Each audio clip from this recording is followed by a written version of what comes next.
USBC Queens, a PWBA Tour event live from Green Bay.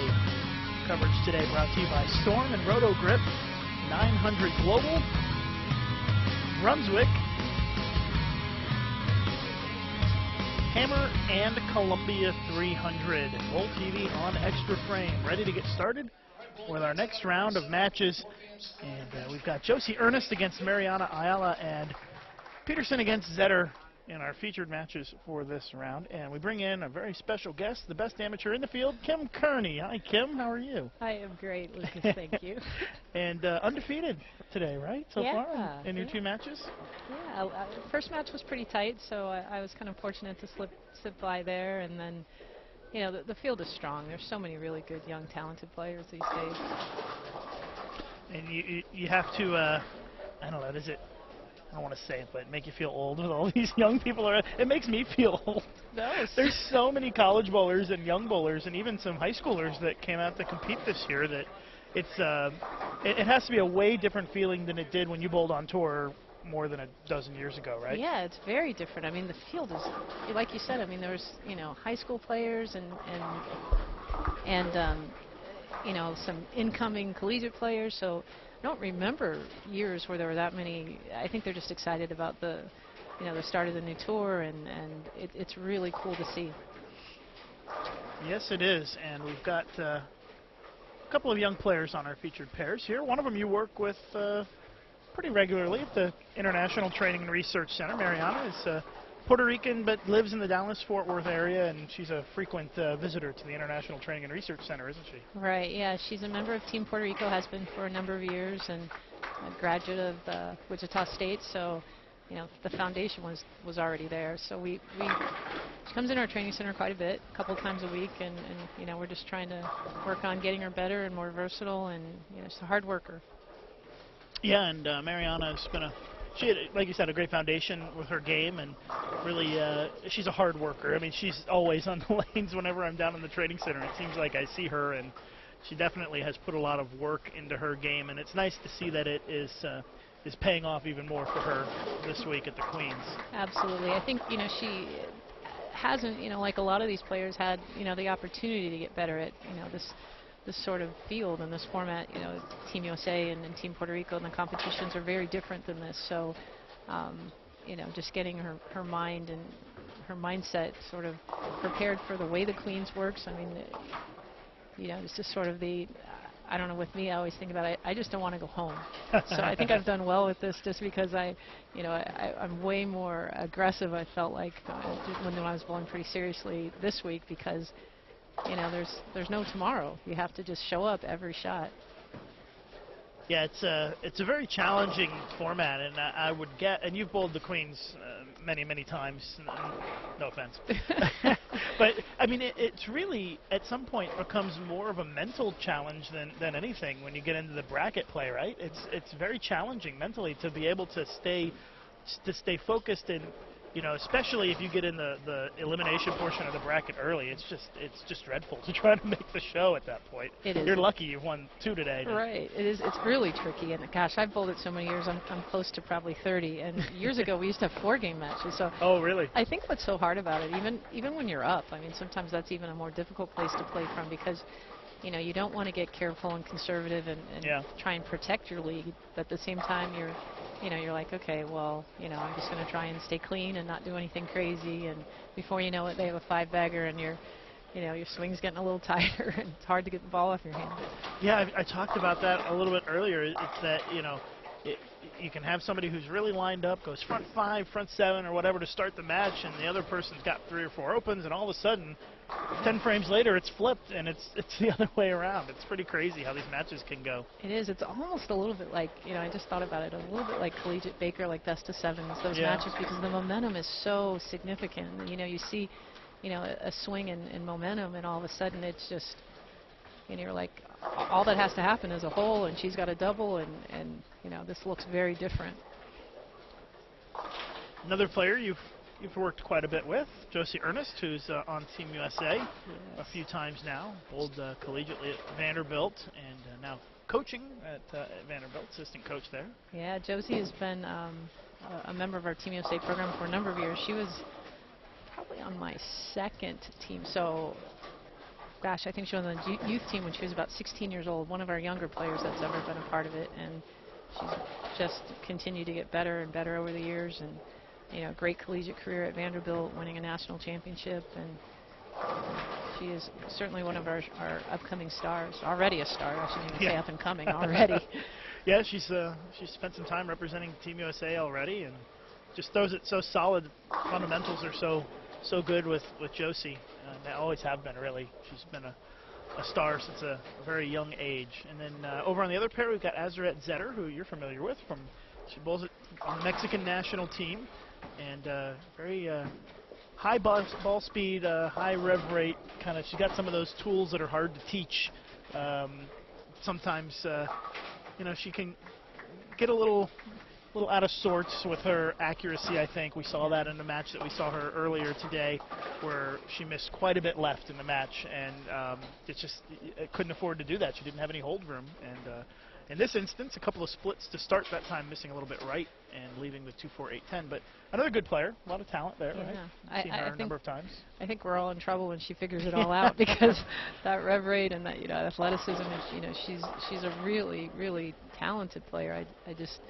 I think that whole Mexican national team, their women's team, has really got some really young, talented players that, some of which are bowling collegiately here in the States, and but at the same time, they've done a great job in their youth programs down there. And then Emily Peterson, the other bowler on this pair. I'm not terribly familiar with Emily, but that's the beauty of the Queens. Sometimes it gives players who may not have the name recognition a chance to excel, and the format really kind of helps that anybody can really have a chance in this tournament versus a U.S. Women's Open, where you're going to bowl an extended amount of games, where really it favors bowlers like you or Kelly Kulik. This tournament kind of levels the field a little bit.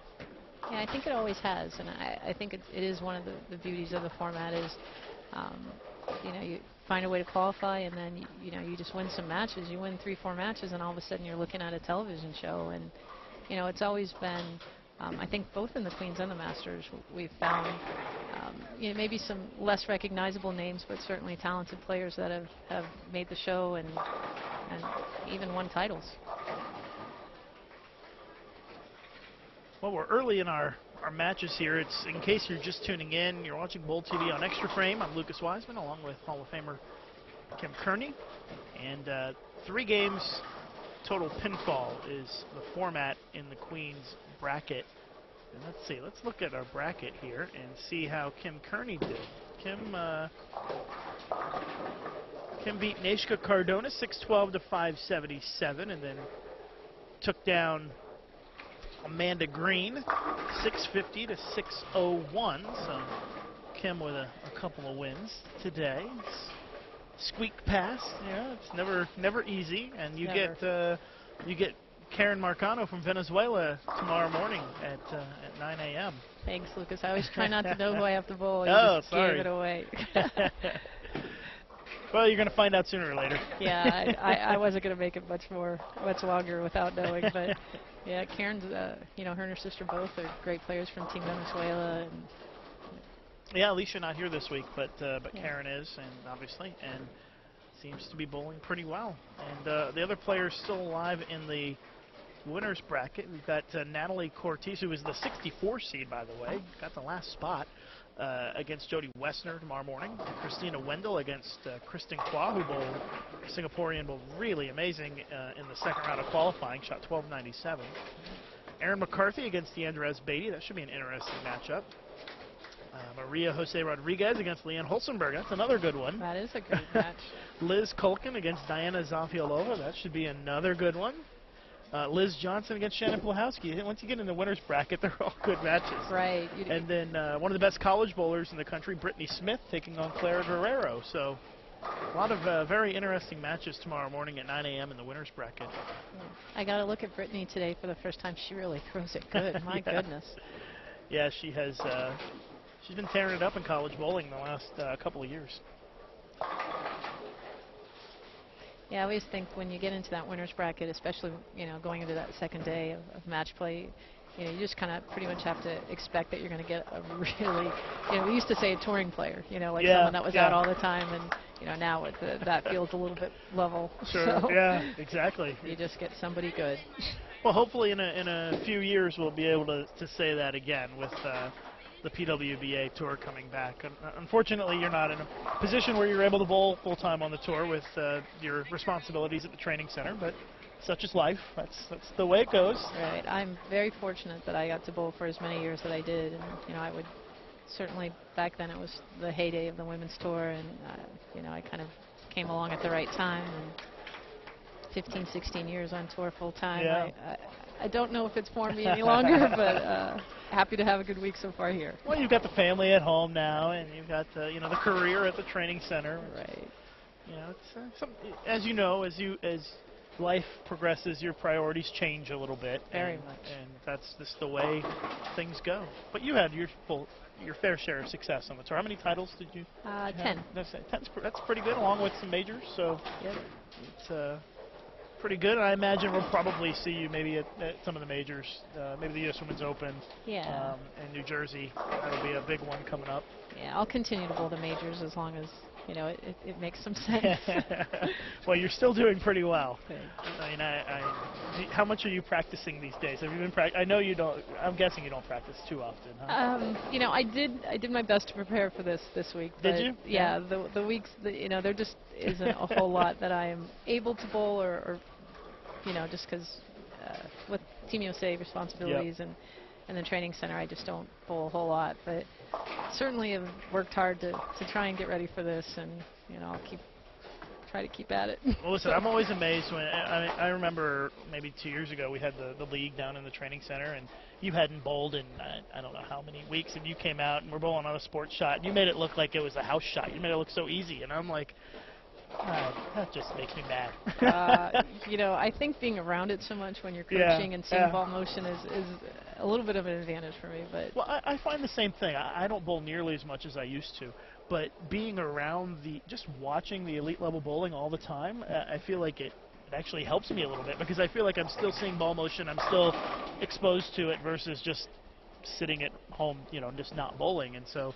I picked up a bowling ball for the first time in many months about 3 or 4 weeks ago to prepare for nationals, and I actually was surprised that I was actually throwing it decent. Yeah, we'll see how that goes at nationals, but it really is surprising. I mean, I bowled the Queens last year, and I probably hadn't bowled very much until about 2 months ago. I'm not sure it's even been 2 months, but genuinely practicing to prepare for this. But I just time didn't allow, and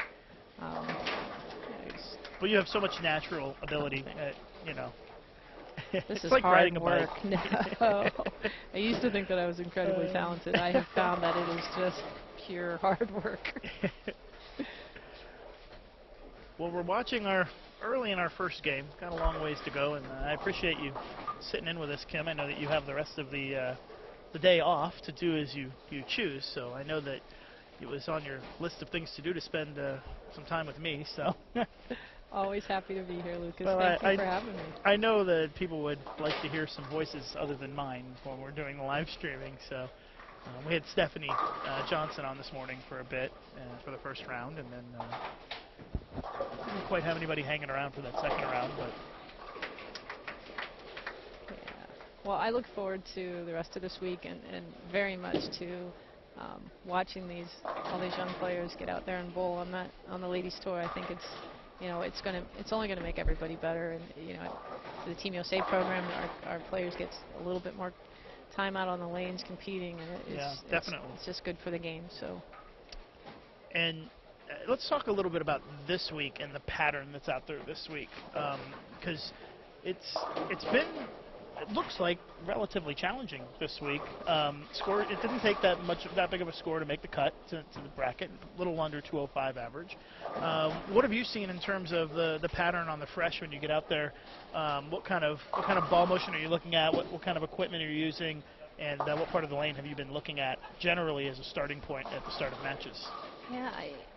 Yeah, my first day I bowled on the burn, so I had the second round, and they were very much to my liking. I kind of just was able to, get in around 16, 17, and just sort of, I had I had friction to the right. I could kind of get the ball to the right. I had a little bit of hold. So I had a great look the first day, and then the fresh pretty much every round since then. And I've found each day, I think getting a little further right seems to be the ticket. I think I was starting too far left, and I really didn't have a very good look the first couple games of the last couple rounds. So looking around and seeing where a lot of the score is coming from, people were able to play somewhere around 12 or 10 and just kind of let the ball do all the work and not getting too much ball. The fronts seem to hook, or they seem to go pretty quickly, and so I think it's really important to recognize when that's happening, because otherwise, where it shows up is down lane, and you see a lot less change of direction down there, and it appears that they're tighter, and it makes you want to get into a bigger ball or keep moving right. But it seems that going a little bit weaker with the cover that you're using helps it save some energy. But it's always difficult to see, particularly when you're bowling. It's a little easier from behind, but. Yeah, I've seen some people some of the ladies starting the matches, in the track area, like you're around 12. I've also seen some who've gone way right of that and had a little bit of success, and then you get some who are kind of inside of that. So it's not really a defined, this is where you need to play. It seems like kind of where you're comfortable is where you play, is what it looks like to me. Right, and I think I would think as a layman that's sometimes what they want to see. They want to make sure that the different types of games can play, and I think as a player it's always easier when there's just one defined zone, Sure. So you don't have to second guess what you're doing. It's like, this is where I need to be. But when there's a variety of places and ways to get there, then you have to really kind of understand your game and your strengths and know your equipment. And do you kind of, as you walk around, obviously you're sitting here with us, but do you kind of watch other people to see what they might be doing on fresh, or do you just stick to what you have been seeing? I didn't used to do that very well, and I think it's very smart to. I've tried to do a little bit more, and certainly as I've switched, my career into more of the coaching realm, you just have to be smart. You have to figure out, like, where's the score coming from? Where are people striking from? And so I find myself much more observant now than I was years ago. Yeah, if you see that, I don't know, Diana Zaviolova shoots 700 one block, you might want to say, hey, where's she starting out on the fresh, and what kind of look does she have, I would guess. A lot of it depends on, everybody has a little bit different in terms of ball speed, rotation, that kind of stuff. But you can get kind of an idea of, if you watch somebody who's playing up 5 and they can miss the 3 and miss the 7 and still strike, then, maybe there's something there. I saw that a little bit with Diana in her match on 37 and 38. I saw that she had at least 4 boards of area just watching in practice, and I said, well, this is going to not end well for Azurette Zetter, who she was bowling against, and Diana ended up winning by 80, 90 pins. Yeah. I mean, you can just kind of tell sometimes early on in these matches. But these 2 matches, I couldn't tell you. I couldn't even guess who's going to win, because nobody looks like they're terribly comfortable just yet. Yeah, I think you see some people playing further left with bigger balls, and some trying to just sort of jam it in there a little bit more from the right. And it gets tricky. The carry is, I found when if I was patient enough in each round, it seemed to come to me a little bit. I bowled much better at the end of all of the rounds than I did at the start. But when you're in this sort of situation, you better figure something out pretty quickly, or you're going to find yourself down by more than you can recover from. Yeah, you don't want to fall behind too much in these matches. I mean, we've seen people come back from big deficits, but it's not an enviable position to be in, to have to press. And when you're in that situation, sometimes you have to take big chances that may or may not pay off. And 3 games may seem like a lot, but I'm going to guess it goes by relatively quickly when you're bowling, doesn't it? It really does. And I've certainly been in matches where I'm like, I can't miss anymore. If I want to win this, I'm not allowed to miss anymore. Yeah, and that's tough to have that kind of pressure, to know that, it's pretty much strike or you're going to lose. Just trying to get our Twitter feed back up and running over here. If you'd like to send us if you have a question for Kim Kearney or Kim Terrell Kearney, KTK, you can use the hashtag USBC Queens, hashtag USBC Queens, and send that in, and we can put it up on the screen and take a look at it. Of course, Kim undefeated so far in match play.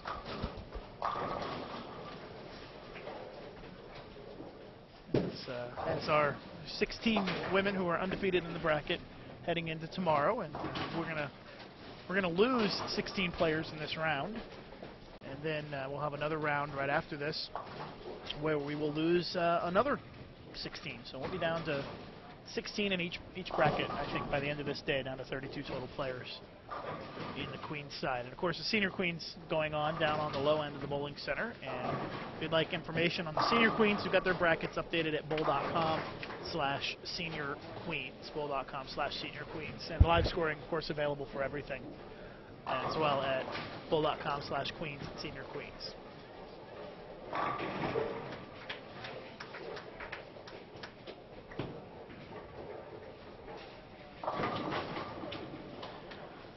I'll update you on the matches here. They're both pretty close.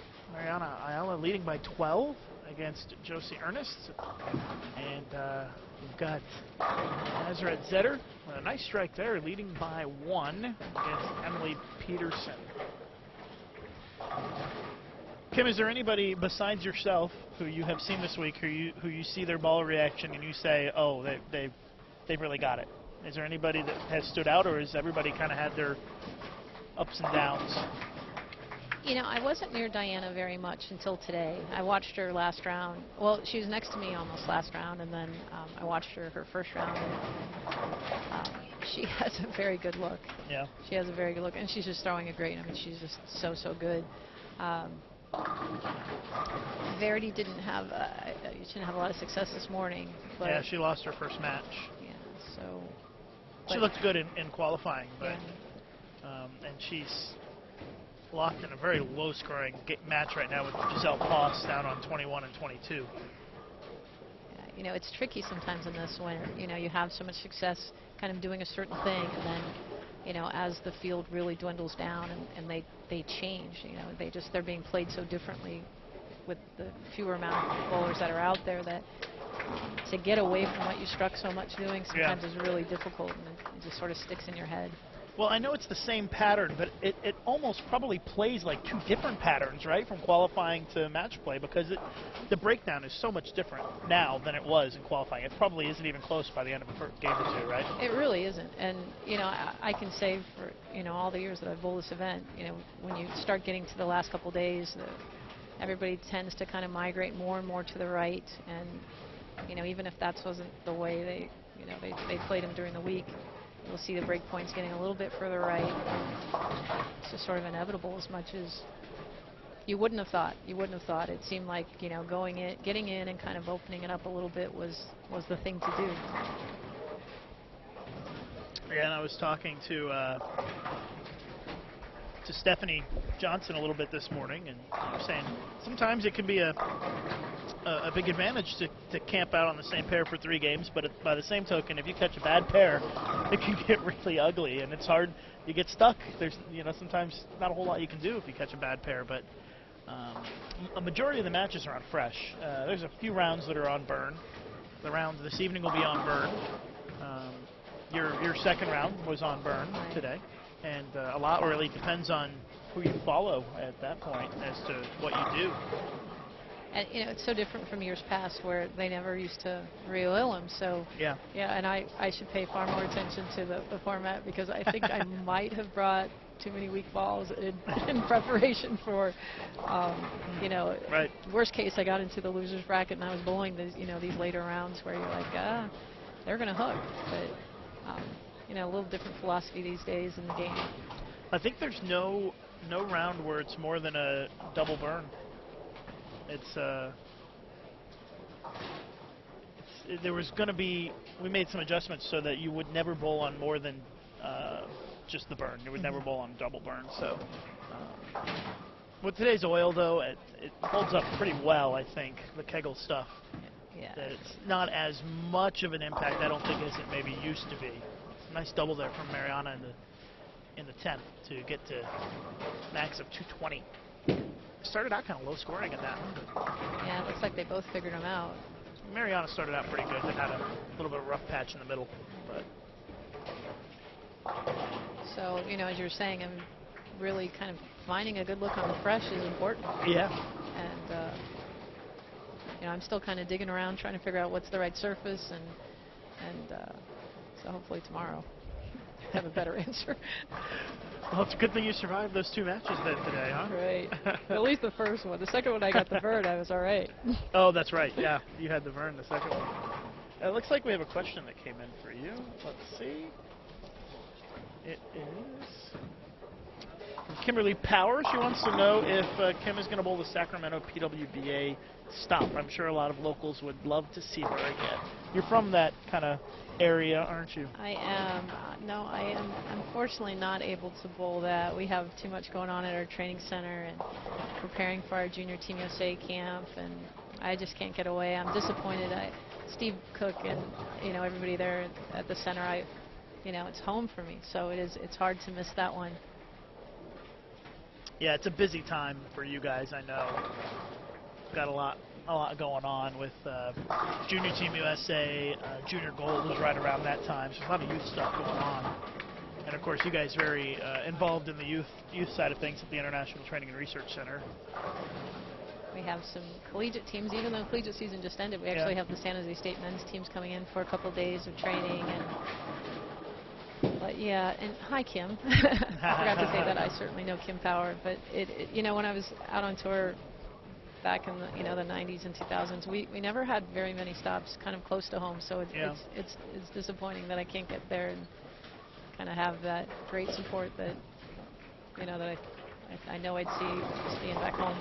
Well, I'm sure that you'll be watching on Extra Frame as much as you can and supporting the event that way.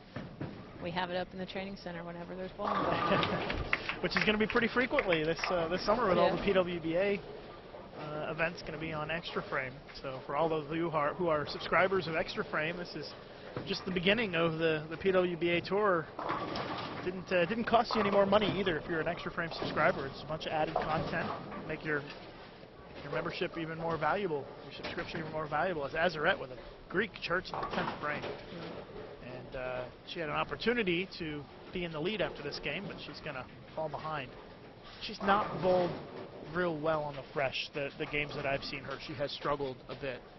And just not quite able to figure it out. I think she likes it a little better when they start to break down and she can kind of get it to the spot and watch it come back. And so once again, a bit of a struggle on the fresh for her. Earlier today she bowled, what did she bowl on the fresh? 180, a couple of 180 games before then bowling over 200 in her last game. So, you know, you always think that the high rev players would be fine when they're on the fresh and the volume's a little higher because their rev rate would, you know, their ball's not going to underreact. They're always going to see ball motion. But what I've sort of found over the years is, you know, those that like to kind of, you know, get their hand in it and really do a lot of things really prefer when the lane's hook and they have room to the right and they can just loosen that swing up and just let their hand create all the area in the world.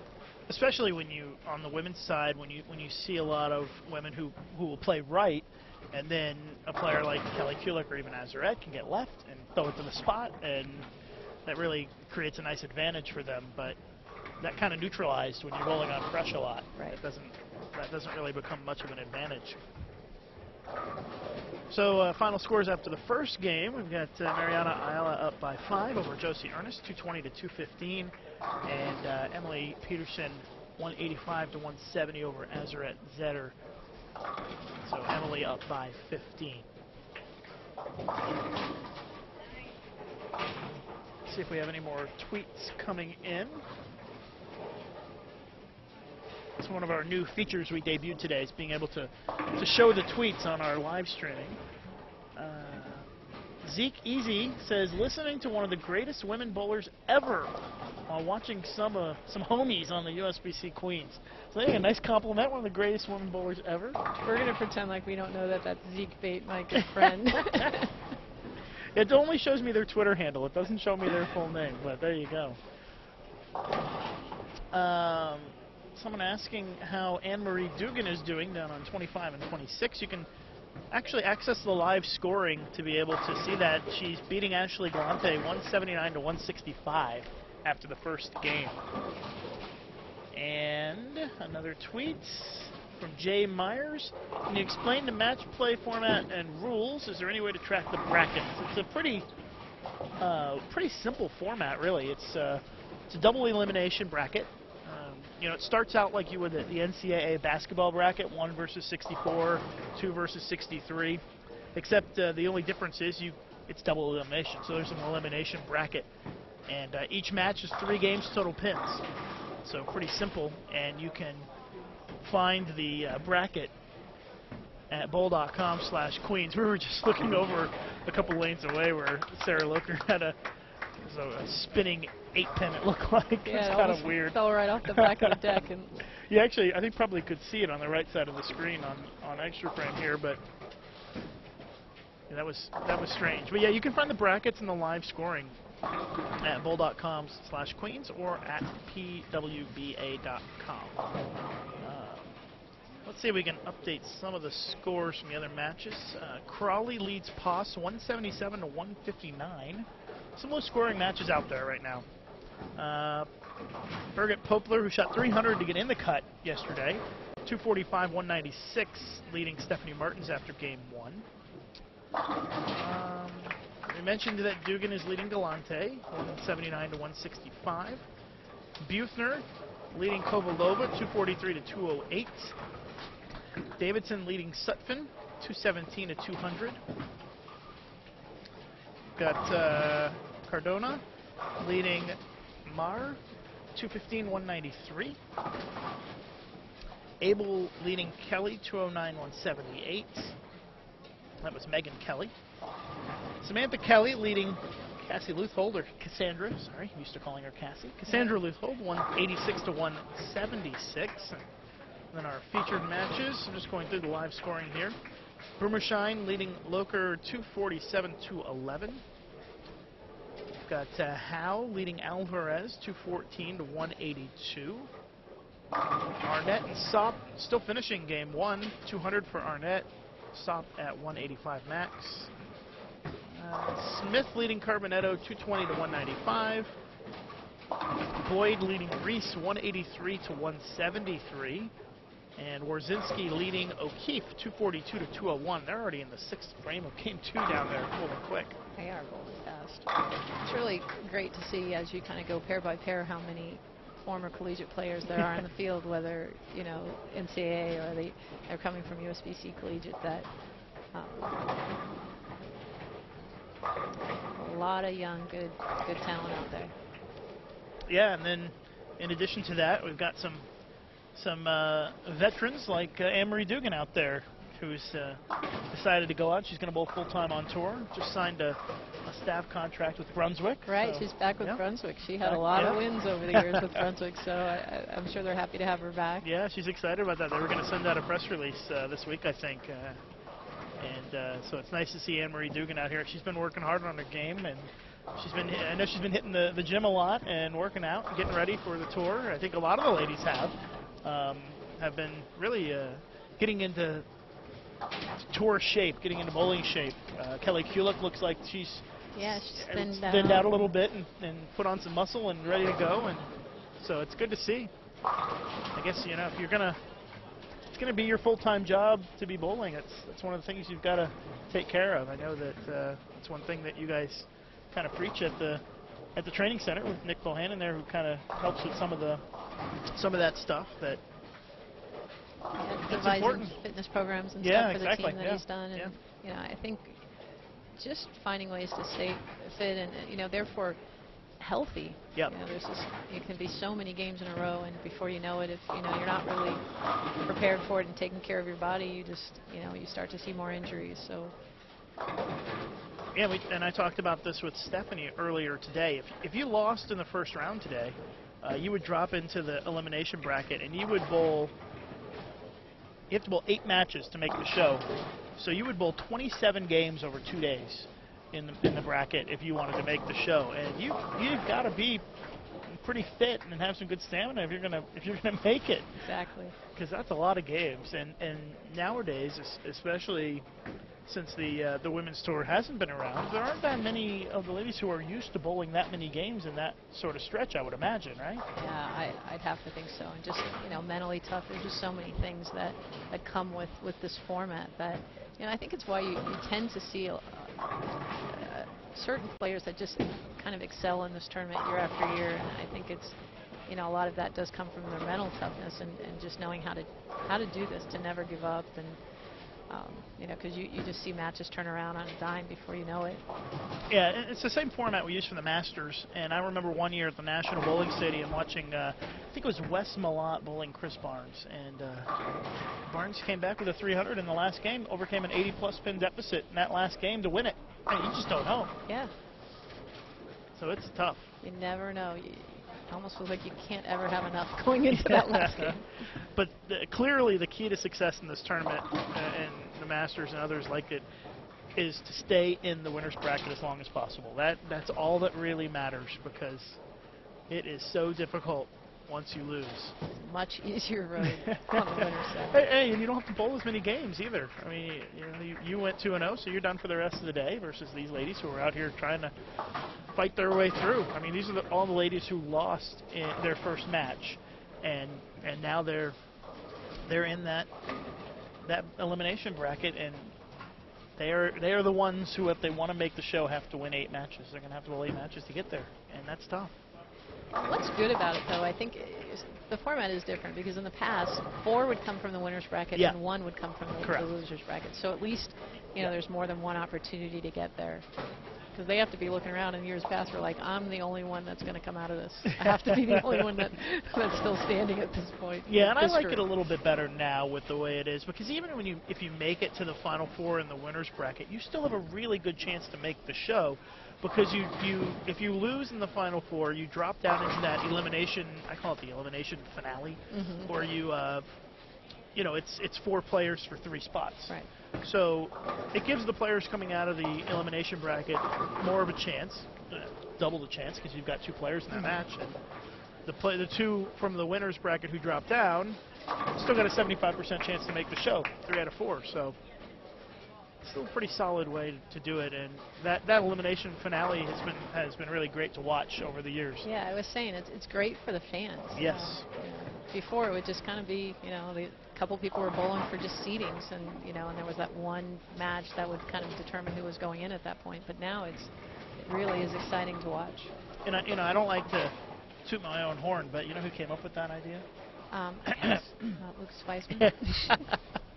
Yeah, it used to be we had this, at least at the Masters, this extended bracket that was this extra little bracket that was off to the side, and we finally over the years got rid of that, and we made the brackets the same for the Masters and the Queens and the Senior Masters, and the Senior Queens is half, but it's still the same idea, and so it's added some. As we've created USBC and merged the USBC and the ABC and the WIBC, we kind of merged those things together as well to make them uniform across the board, and tried to make it as exciting as possible for the fans. And that last match has turned out to be pretty interesting over the last couple of years at all of the different events. So that'll be, if you're looking forward to that, that is tomorrow night at 7 p.m. Central Time is when that will take place. And Kim, I hope that we don't see you in that match, because that means that something went wrong. something went really right, and you are the top one or 2 seeds. There we go. And we're just moving along here, and Kim, I don't want to keep you for the whole block if you've got other things to do. I'll give you an out if you want to take it, but I'd love for if you would stay, of course. Everybody likes to hear from you. I am happy to stay for a little bit longer. I got to check on my roommates down there, though. Shannon looks like she's in a little bit of trouble, so not that I'm going to solve the problem. Coach Brian O'Keefe isn't there. That's true, but always nice to have another set of eyes.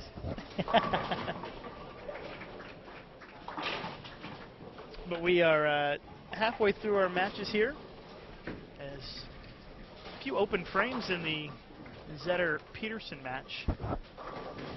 So,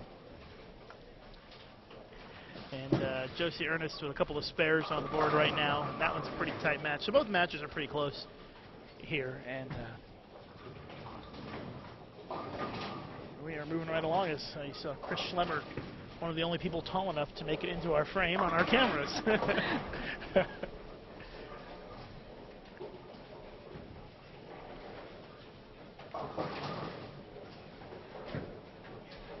Once again, live scoring and brackets available at bowl.com/queens and also at pwba.com. Well, Kim, I know you want to go down and watch Shannon Bowl a little bit, so we'll let you step out. And good luck tomorrow. It was nice to have you in to talk for a bit. Always nice. Always a pleasure to talk to one of the top amateurs in the country. Well, thank you. Or maybe retired professional. Let's just go with retired. All right, Kim Kearney, thanks for joining us, and good luck tomorrow in your match against. I won't remind you who you're bowling, so maybe you've forgotten. Really good girl from Venezuela, I believe. That's right. All right, Kim, thanks, and good luck tomorrow. Thank you, Lucas. Kim Kearney, Team USA assistant head coach and coach at the training center in Texas as well. As we are moving along here in our matches. Halfway point here.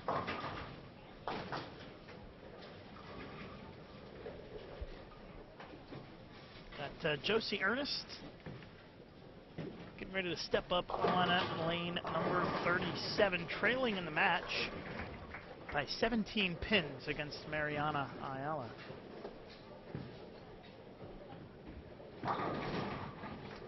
And Emily Peterson still holding on to a 1-pin lead against Azret Zetter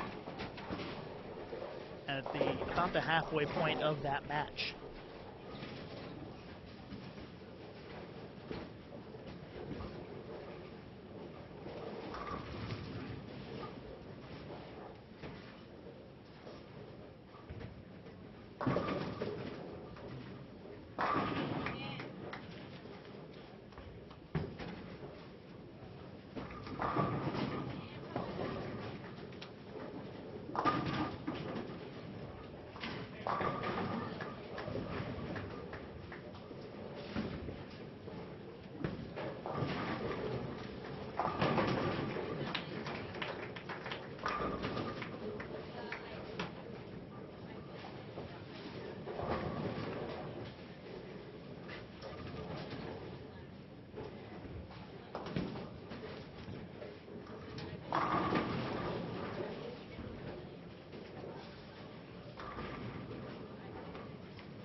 Well, for those of you just joining us here, Bowl TV on Extra Frame, I'm Lucas Wiseman. Thanks to Kim Kearney for joining us for a little bit there to give us some insight into the mindset of one of the Queens bowlers and also to talk to us a little bit about the pattern.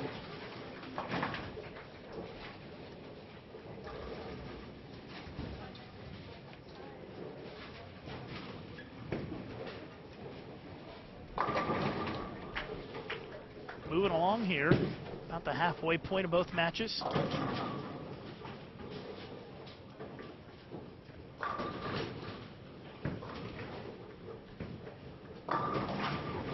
Spare shooting going on for Josie Ernest and Mariana Ayala the last few frames. Mariana leading by 20 in the match with 14 frames to go. Peterson with a missed 7-pin.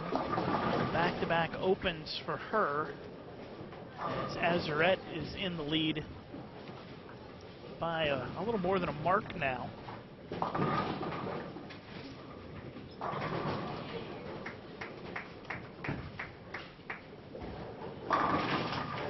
Azarette up by 20 in that match.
Next round starts at 6 p.m. Central Time. That'll be our last round of the day here at the Queens.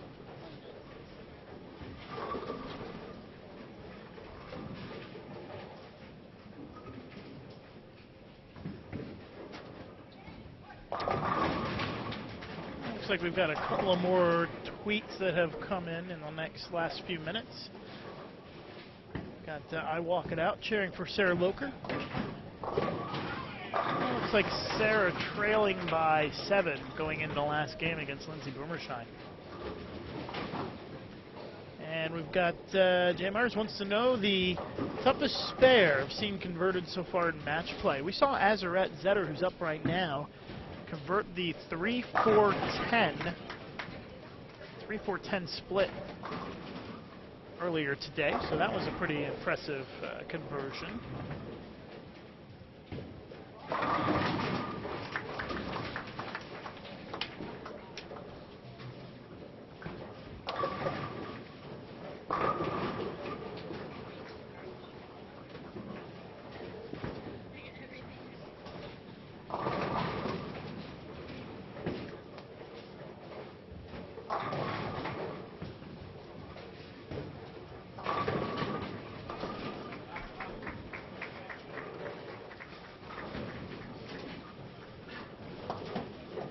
Azarette starting to get the feel here. 3 strikes in a row. She is up by 30 against Emily Peterson in this match.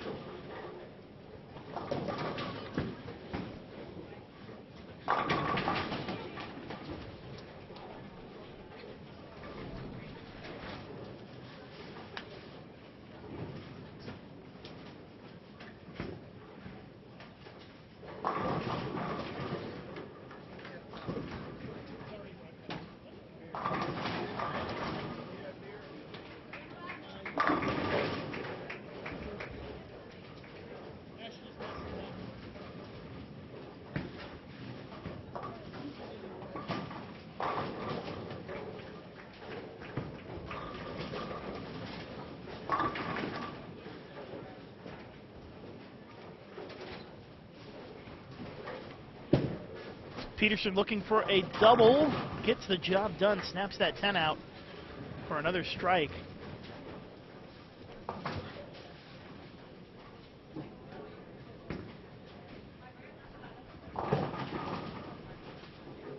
She is still down by 30 pins, as both of them are working on strings of strikes now. Mariana getting ready to pull on lane 37, working on a double. Up by 31 against Josie Ernest. another strike for the Puerto Rican. Ayala, 3 in a row.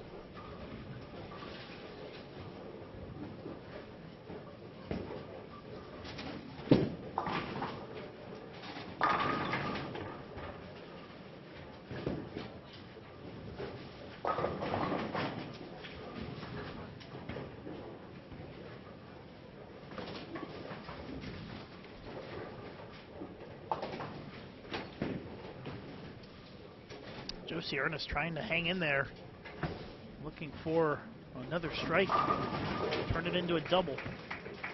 Trying to stay as close as she can to Mariana Ayala. Rolls it forward for the strike and the double.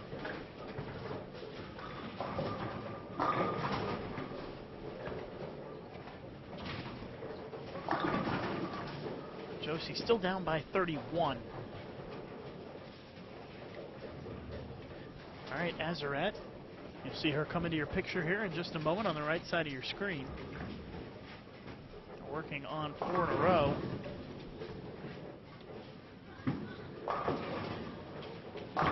Gets another one, shreds the rack.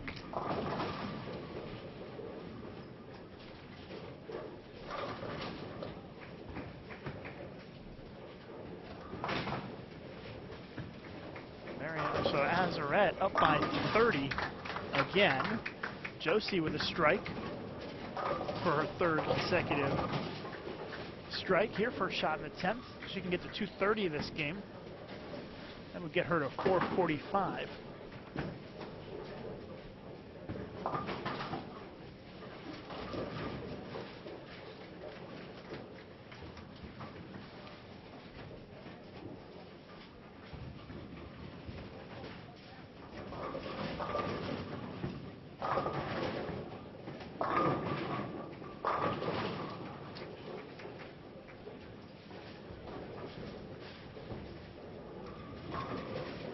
Azarette working on 5 in a row. 10th frame, game number 2. Oh my goodness, right past the 9-pin. It's going to give Peterson a chance to make up some ground in the final frame. Josie Ernest, 2nd shot in the 10th. Once again, they are also in the 2nd game.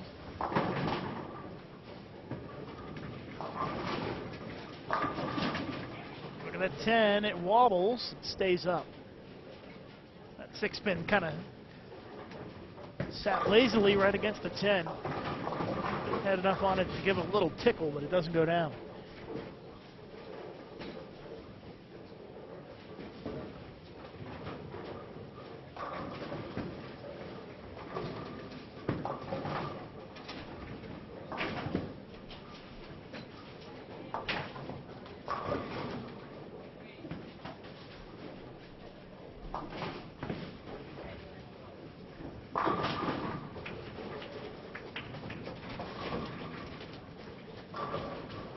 .219, Josie Ernest. She's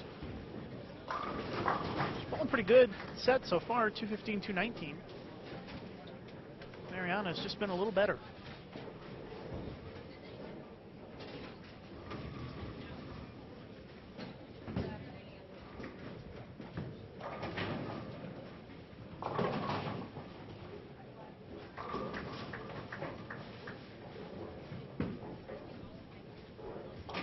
Azarette, fill ball, 224. That's what she ends up with. A much better game than the 170 she bowled before. Another tweet coming in. Still sticking around, listening to @Lucas_Wiseman talk on Extra Frame for the USBC Queens. Wants to know how the Carrie Smith match is going. I'm not sure what pair she's on.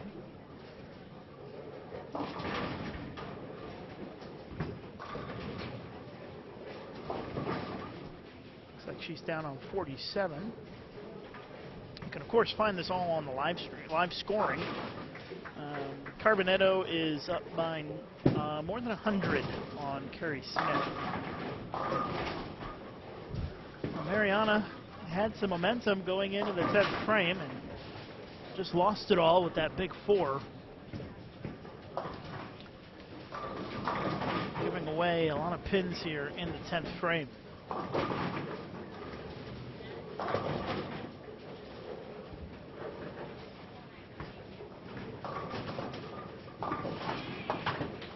takes one of them. Loses a couple of more pins and count there, 216. She still leads in the match by 2.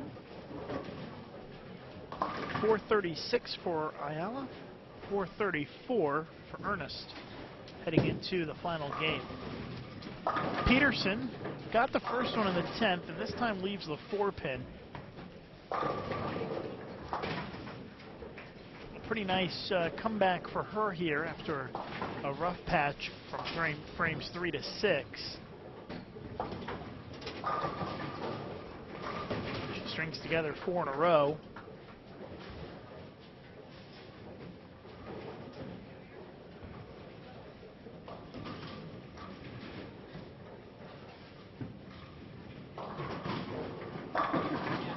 Josie starts things off in game 3 with a strike. So final score for Emily Peterson is 192. And Azurette Zetter leads by 17, 394 to 377.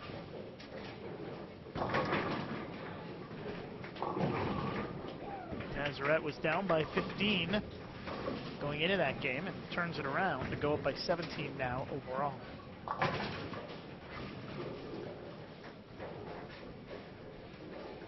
Hard to say which way this Ernest Ayala match is going to go. 2-pin advantage for Mariana, but this match has been pretty much neck and neck the whole way. Mariana comes up light, leaves the 2-8. Easy to come up light when you went high through the face the shot before. She left the big 4 to close out game 2.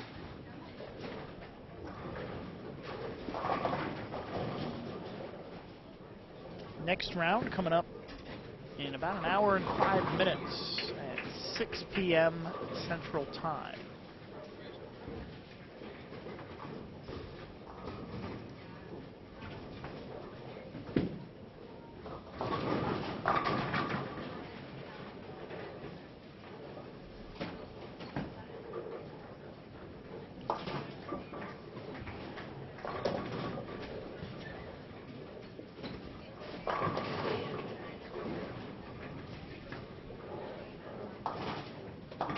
Wow, just does get it, knocks the pin forward, so they're going to have to go clean that up.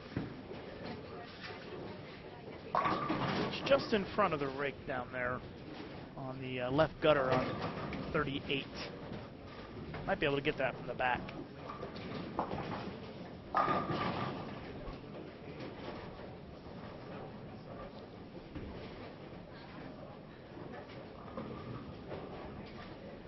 Azurette shooting the 10.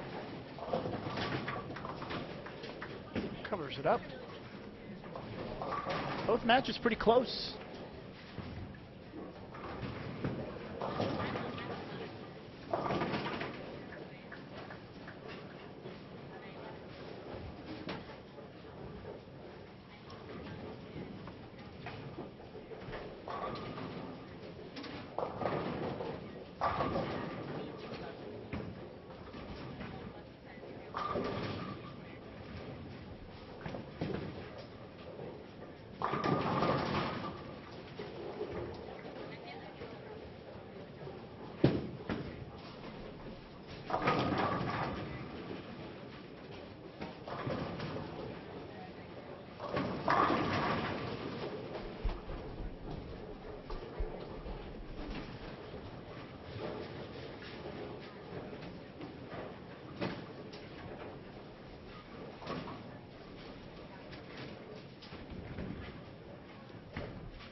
through and update some of the scores for you in the other matches, as everybody, it looks like, is just about done with game 2 at least. Crawley leads Poss 380 to 350, low-scoring game. Poplar leads Martins 472 to 393. These scores are after 2 games. Dugan leads Galante 400 to 387. Buchner leads Kovalova 477 to 420. Sutphin leads Davidson 407 to 391. Marr leads Cardona 483 to 472, a very high-scoring match there. Megan Kelly leads Jessica Abel 395 to 372. Samantha Kelly and Cassandra Luthold still finishing up game 2, but Luthold leads 393 to 349. That game just finished. Boomershine leads Locher 443 to 436. Alvarez leads Howe 450 to 415. Arnett and Sop still finishing game 2. But it looks like Arnett has a nice lead on Sop. Carbonetto leads Smith 463 to 368. Reese and Boyd tied at 384. Orzinski leads O'Keefe 428 to 384 going into the last game. And they actually are in the 10th frame already of that last game.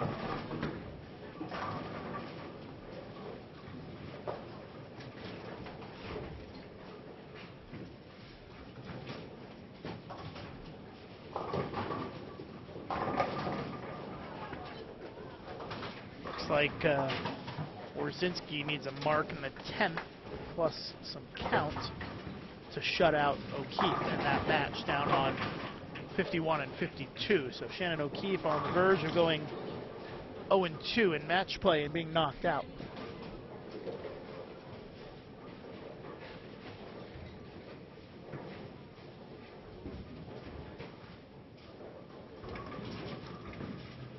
And Orzinski did make the spare. So she is just count away from locking up the win against O'Keefe.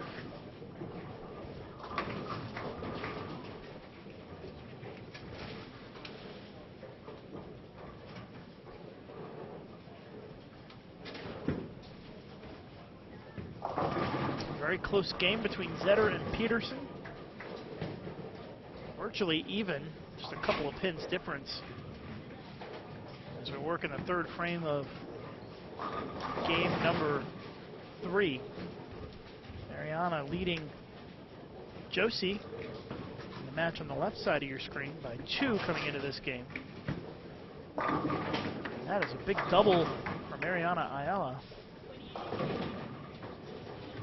She goes up by 13, 7 frames left.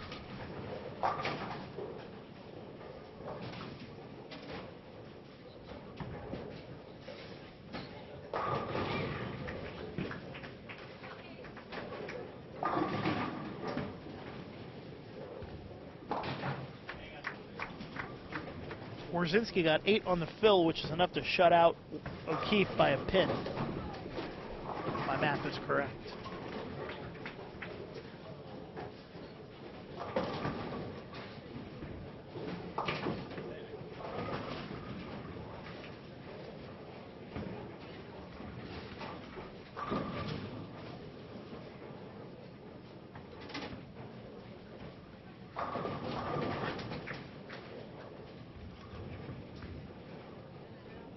Ayala, another strike, 3 in a row. Builds the lead. Once again, trying to take control here in game 3 of a close match against Josie Ernest. Once again, these are elimination matches.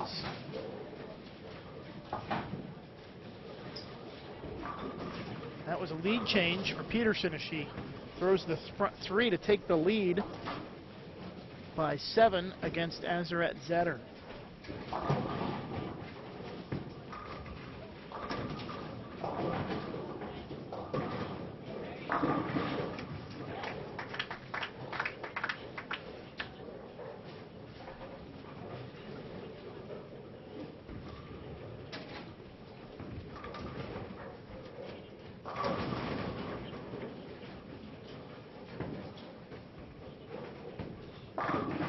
Just tuning in, you're watching Bowl TV on Extra Frame. USBC Queens match play. Third game of our matches. You can see the total pinfall for each player on the right side of the monitor, far right. If you just follow their name right, you'll see the total. So Ayala leading Ernest 436 to 434 coming into this match, or this game, I should say. And Zetter leading 394 to 377. But Peterson has mounted the comeback and taken the lead. Oh my goodness! Did you see that? Josie Ernest, the ball hit the 8-pin but didn't knock it over. That was brutal right there. Tough break there for Josie Ernest. As she has fallen behind here against Mariana Ayala and sits there and watches as the ball touched the 8 but didn't knock it over. Very strange. You can see the frustration.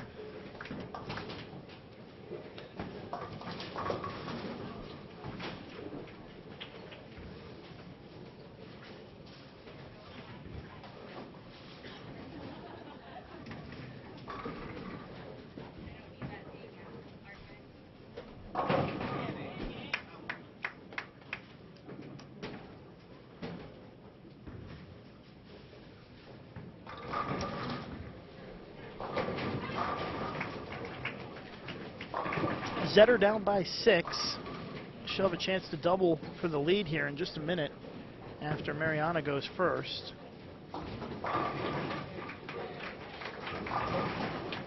23-pin lead for Ayala.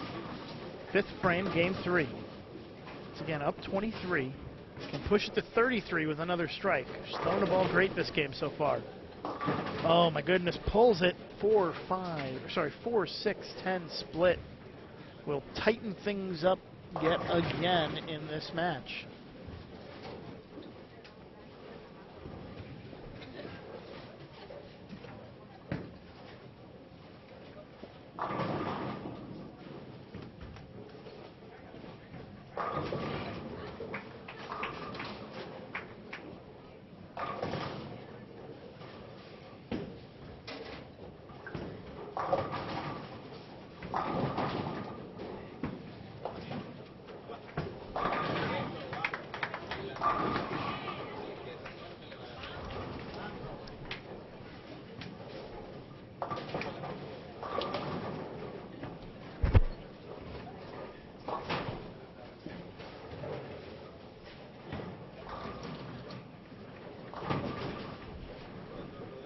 All right, so let's redo the math in the Ayala Ernest match, as that has changed a bit. Same for Zetter and Peterson. That open means that Ayala now leads by 8. And the double by Zetter has given her the lead back by a slim margin.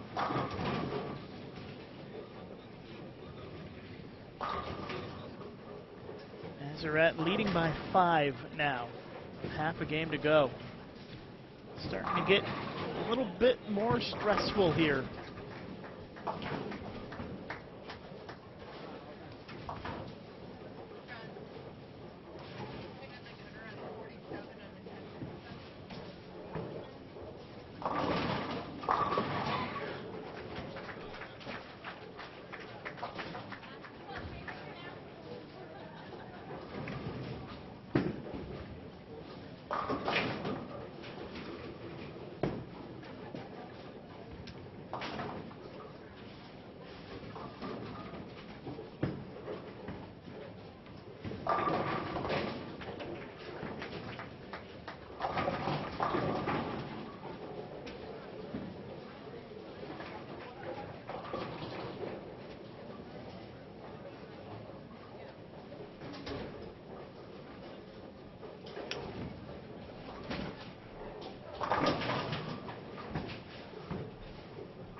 to get down to pressure time here.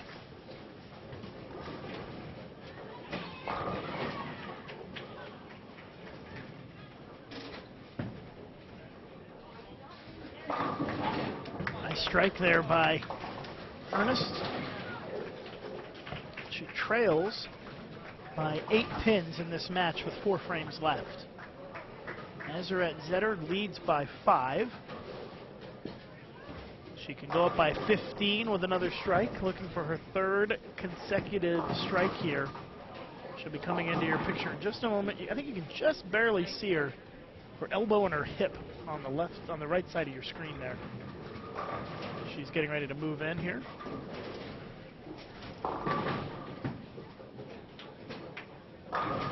Oh, 6-pin went in the gutter, never popped out, and leaves the 10-pin. All right, time for a potential lead change here. Josie Ernest looking for a double and take the lead against Ayala with a strike. And on week 10 for her as that 6 fell flat right in the gutter.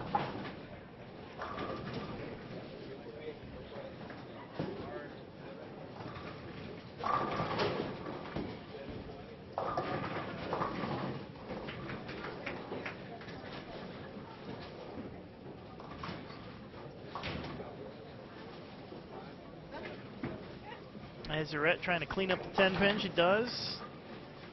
Almost knocked it out of there, but stays in front of the rake. Azurette leading by 4 pins now with 4 frames to go. Josie missed her chance to take the lead. She still trails by 8 pins. Boomer Shine defeats Loker 670 to 608. And remember, every person who loses, every woman who loses in this round is eliminated from the tournament. This is an all-elimination round across the house.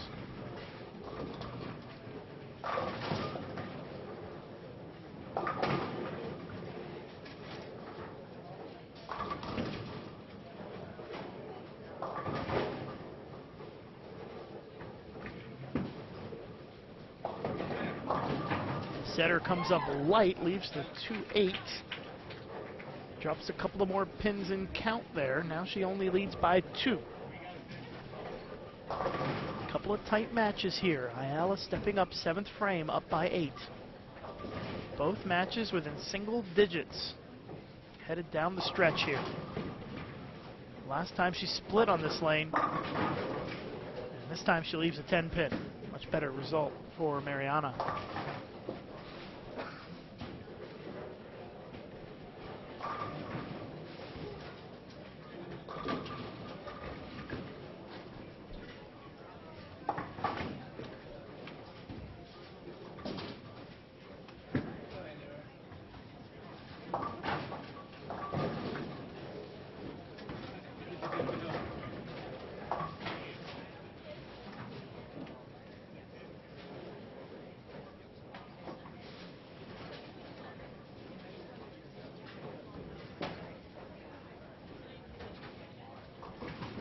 Jessica Abel off to our left needs needs a double and 9 in the 10th, I believe, to win by 1 in her match against Megan Kelly. And she just left a stone cold 9-pin. Holy smokes. Tough way to lose. You get eliminated from the tournament. Well, that is a bad split, ill-timed for Emily Peterson. 3, 4, 6, 7. Count doesn't hurt because it's on a strike, but it is not what you want to see in the 7th frame of the last game of a very tight match. I think she probably needs to give it a go here. Slide that 3-pin over into the 4-7. Oh, just misses it to the right. She shot that awfully quick. Does lose a couple of pins in count by only getting 1. All right, next critical shot here for Mariana Ayala. She is up by 7 with 3 frames left, both players working on spares. Sends it in there. The 6-pin kind of laid on the 10, but didn't knock it over. Barely wiggled it.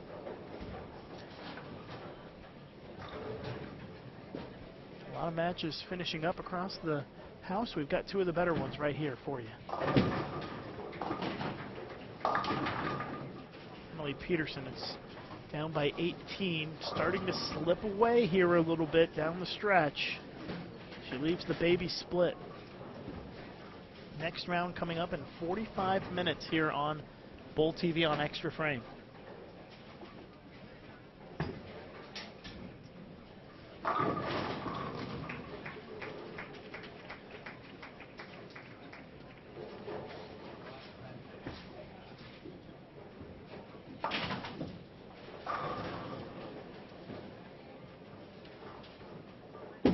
Trying to cover up the baby split, and does nicely to keep it within distance here.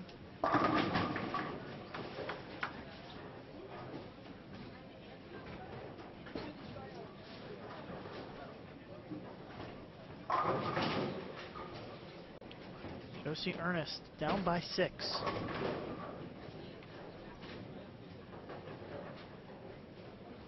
Eighth frame. Working on a spare. No chance to take the lead just yet, but she will have a chance to take the lead in the 9th. And at this point, Josie Ernest cannot, if she strikes here, she cannot be shut out. Azarette Zetter working on a spare, leading against Peterson. Nice strike there, shreds the rack. She's up by 18, 2 frames left.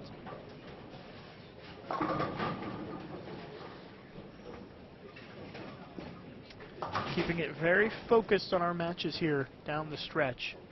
We'll get to some of your tweets a little bit later. These are the critical frames of these matches. Josie Ernest a chance to take the lead with a strike here in the 9th. A very important shot right here. It's in. She got it in. Is the 10 going to fall? It will not. It is a split. Not only does she miss the chance to take the lead, she also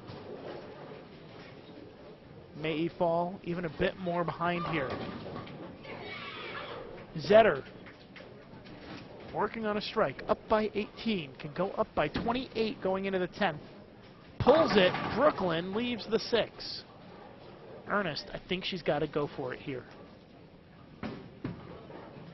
She's going to give it a run. Oh my goodness, she makes the split. What a conversion for Josie Ernest to stay alive in the match. That was huge.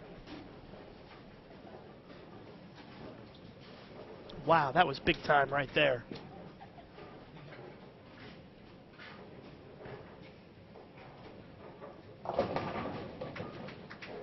What a split conversion for Josie Ernest.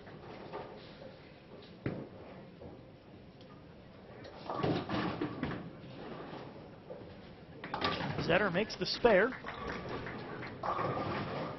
She cannot be shut out with a frame and a half to go.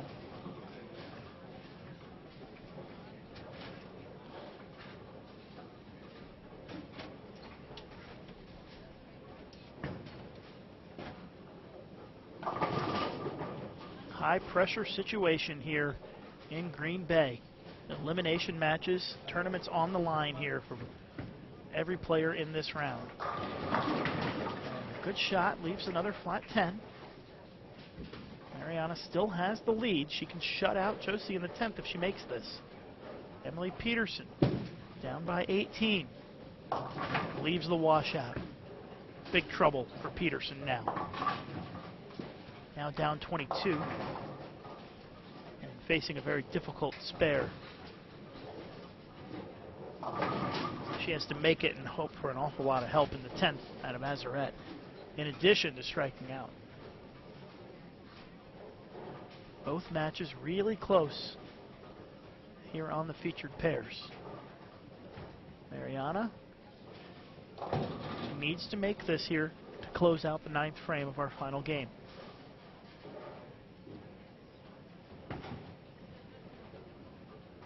Picks it up like she shot it so many thousands of times before. Mariana up by 3 this game, up by 5 overall going into the 10th frame.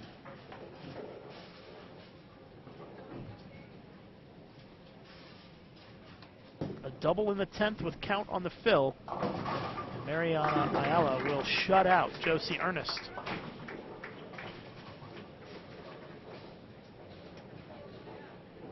Azurette Zetter on her way to a win here against Emily Peterson as they will close this game out. You can see Mariana getting ready to step up. High pressure situation right here.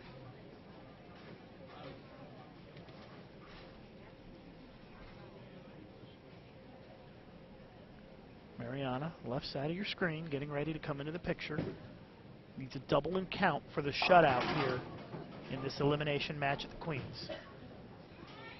Needs the hook. Oh my, almost leads the 7-10. Gets the 10 to fall, leaves the 7. 7-10 would have been absolutely brutal right there.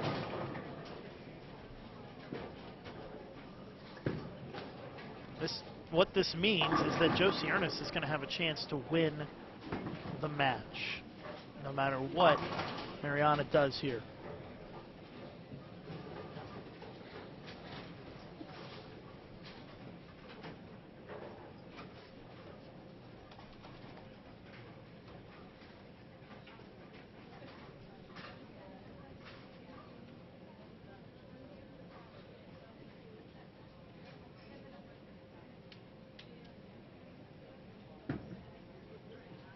Mariana cleans it up, makes the spare, and she's going to force Josie Ernest to do some work here in the 10th.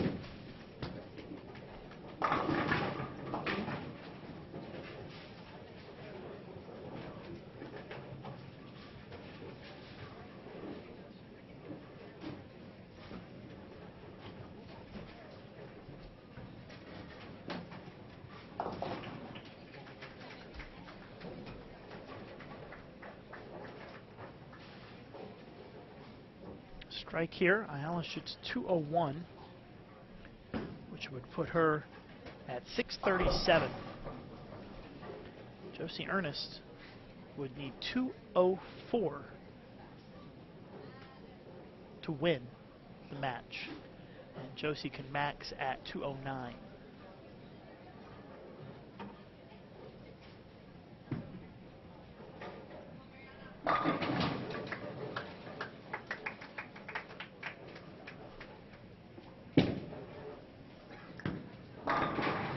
So we're going to take it up close here for Josie's 10th frame.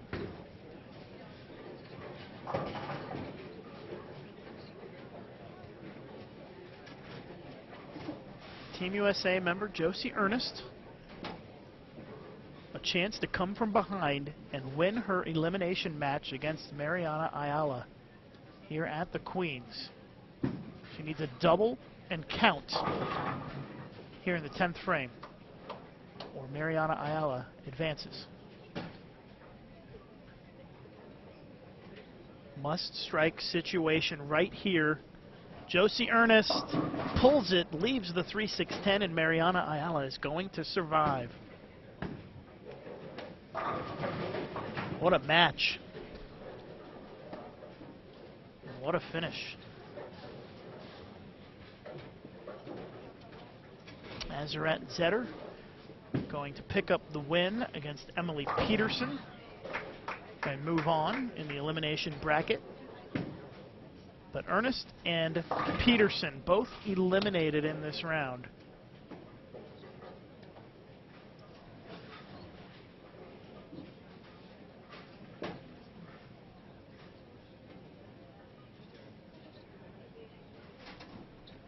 Tough losses for both players.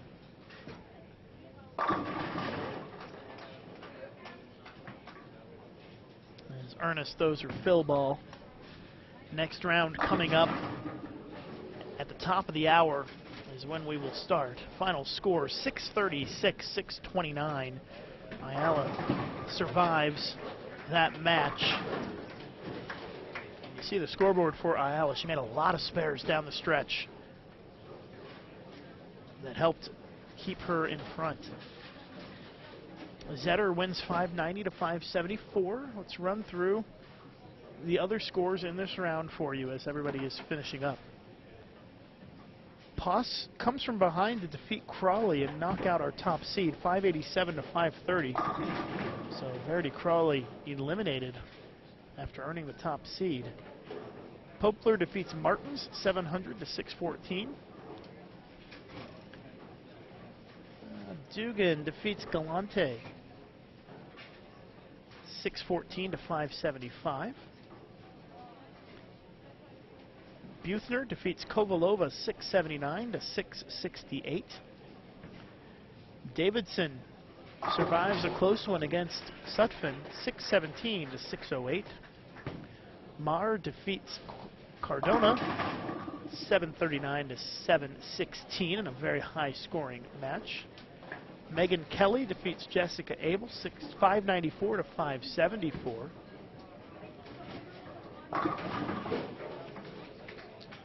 Boomershine defeats Lucker 670 to 608. Alvarez defeats Howe 672 597. Arnett and Sop still finishing up, but looks like it's going to be a win for Anita Arnett. Carbonetto defeats Smith 648 to 529. There's Kerry Smith, by the way. Reese defeats Boyd 633 to 559. Warzinski defeats O'Keefe 612 to 611. And the only other match that just finished, the Luthold defeats Samantha Kelly 616 to 561.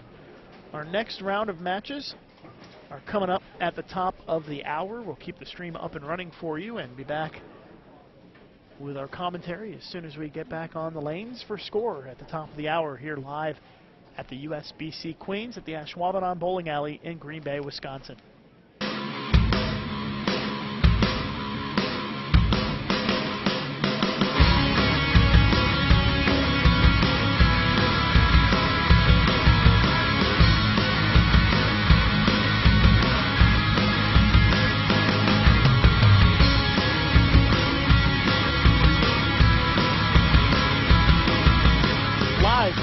It's the USBC Queens, a PWBA Tour event, live on Extra Frame. Coverage today brought to you by Storm and Roto Grip, 900 Global, Brunswick, our friends at Hammer, and Columbia 300. Bowl TV on Extra Frame from the Ashwaubenon Bowling Alley in Green Bay, Wisconsin. I'm Lucas Wiseman, ready to get started here with our final round of the night, and joining us for a bit here is former Team USA member Nathan Bohr. Hi Nathan, how are you today? Lucas, how are you doing? Pretty good, ready to get started here with a couple of matches in the elimination bracket. We've got Giselle Poss against Sarah Germano and Birgit Poplar against Patricia De Faria in the other match. So got Germany versus Venezuela, which feels like it could be a World Championships match over there. And as they both bowl for their national teams, and then Poss, who bowls at Vanderbilt, against Germano on our featured pairs. Should be a pretty exciting couple of matches here. 3 games, total pins. Birgit wastes no time getting up there and leaving a 10 pin. Birgit actually was on the verge of missing the cut yesterday, and in the 4th game on this specific pair, she shot 300 and jumped ahead of the cut number. That was something to watch. They were, except for the 11th, all 12 of them were, they were 10 straight back. They were as good as they could get. Yeah, Birgit's a great bowler. You got a lot of great bowlers in Germany. There's a lot. It's a very strong bowling country, and they've had a pretty good men's and women's national team. And she's been a good player for a while, so it's nice to see her make it over here and bowl the Queens, I think, for the first time. Well, there were 2 in the field, is that yep. right? And they're both still alive, yeah. Yeah, Laura Buethner, the lefty, is bowling in this round, I believe. Yep, she's down a couple of pairs over. A couple of bowlers from the German national team coming over to Green Bay. So we get started. 3 games, total pins, just like we've been going along the whole time here. And every match in this round is once again an elimination match. So win or go home, or maybe back to the hotel, I guess, for the night. At least for the night. Right? Yeah, exactly. And then tomorrow we get back into winners bracket action.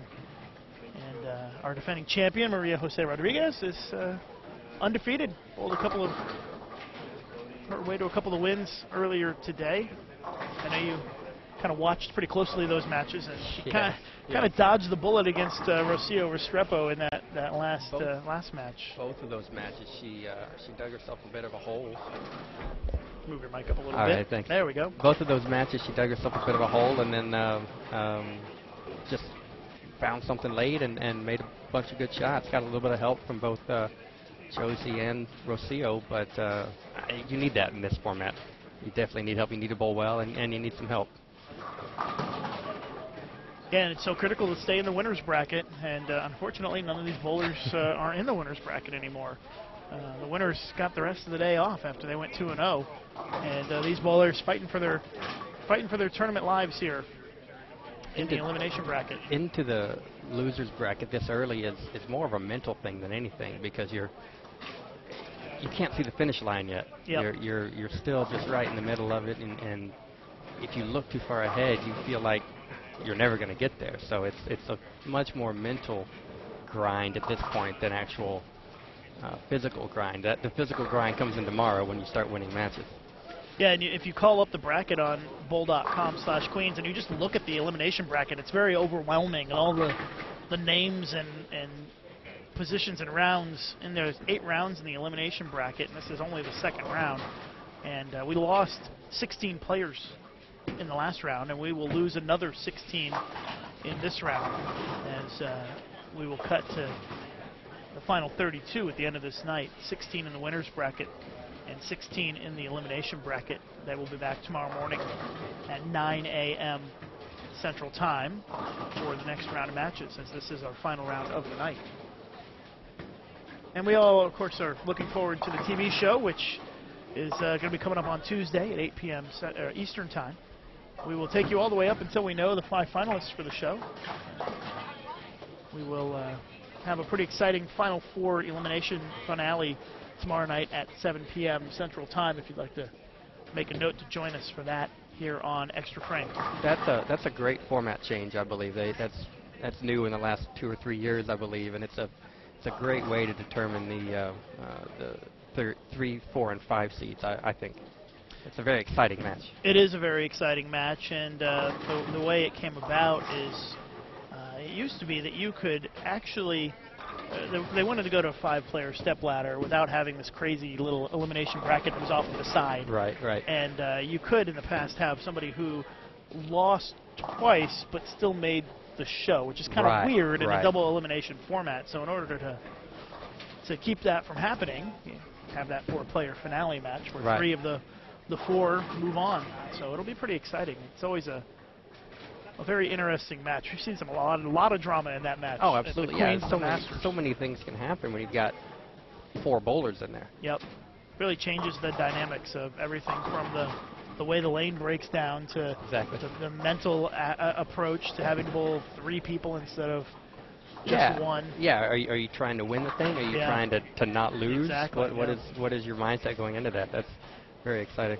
Yeah, so that'll be tomorrow night at 7 p.m. Central. That'll be the grand finale to our coverage here on Extra Frame of the USBC Queens. And then Tuesday morning, if you want to get warmed up for the TV show, we'll have the Senior Queens Stepladder Finals on Bowl TV on bowl.com at 11 a.m. And you can watch that. There's no subscription for Bowl TV on bowl.com. You can watch that for free on Tuesday morning at 11 a.m. Eastern Time. Well, we're settling in here. Nathan, you've been here for a couple of days now, unfortunately. You've bowled at Oklahoma, but as you said, you bowled just bad enough to make it here in time to watch. Just bad enough to get to watch bowling, right. But what have you seen out of the pattern since you've been here? We're bowling on the burn now, so it's kind of, pair to pair, it's going to be way different. Right, exactly. They camp out on 1 pair for 3 games. But what have you seen in terms of the pattern? Well, I had no idea about any of the numbers, any of the length or volume or anything when I got here, and I was actually surprised to see that it was 42-foot pattern. Is that right? Yep, I believe so. I sure felt like it played shorter than that or it looked like it played shorter than that in the middle of the lane. The mid lane here and the track really want to, especially when you get in the middle of the house here, the track and the mid lane want to pick up, and so you've got to throw it pretty good to be able to keep it on line if that's what you're trying to do. But 42 feet really lends itself to being able to be played multiple ways.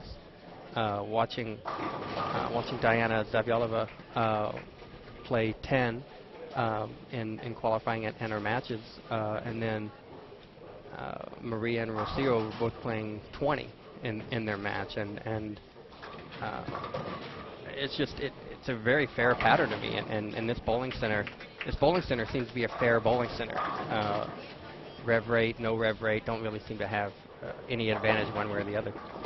Left hand, right hand, nothing like that. Yeah, Nathan Bohr is our guest here this round, and yeah, we talked a little bit about that with Kim Kearney earlier, and I told her that just sitting here the last few days, you know, I've seen the ladies, some ladies have success playing 5. I've seen them have success playing the track, jumping over that, and you know, to third, fourth arrow, they've had success, and so it's really it's one of those patterns where I would guess that Doug Dukes, who's here running the lanes, probably happy to see that people can play kind of where they're comfortable, and it's not favoring one certain style or rev rate. It's you can kind of get where you're comfortable, and Kim said that she actually that makes it a little harder for her because you don't know what the right place to play is. Right.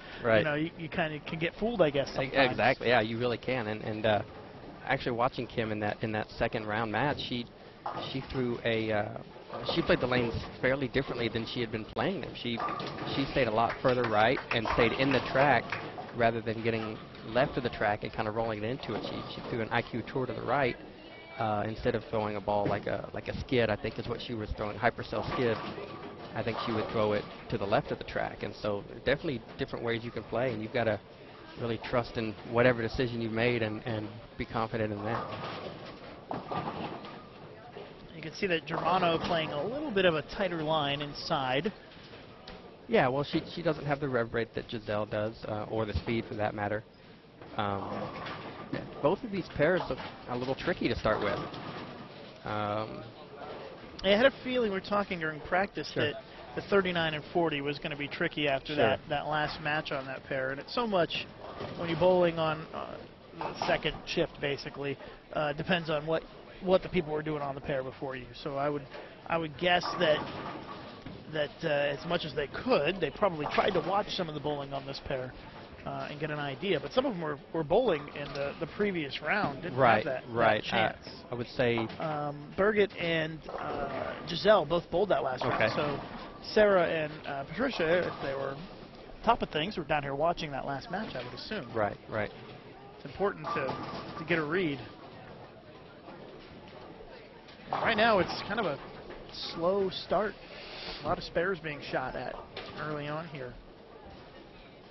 But it doesn't really matter what the scoring pace is because it's all relative just to your pair. Your pair, exactly. Yeah. Exactly. I mean, we saw that in the last round. There was a match that was 7:30 to 7:10. Yeah.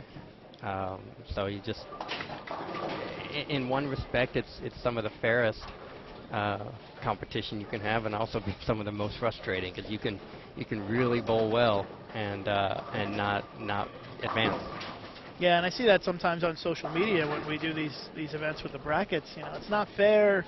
He shot 750 and lost, and he shot 550 and won, but you can't look at it that way. It's all relative to what's going on in your pair, and it's 3 games. Just gotta outbowl your opponent. And exactly. I'm gonna guess that a lot of the ladies, if they're smart, they really don't look at the score for their opponent. They just focus on their game. Some of them are score watchers. Sure. But I don't think that you can totally ignore what your opponent's doing because you need to gather information from what they're doing on the lane, I would assume, because they're affecting the pattern as much as you are. Absolutely, yeah. And there's a fine line actually between paying attention to what they're doing to the lane and being too overly concerned about either what they're doing to the lane or what their pins are doing.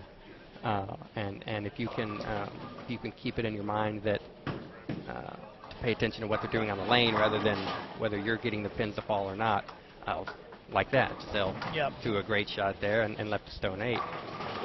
There's a real fine line there.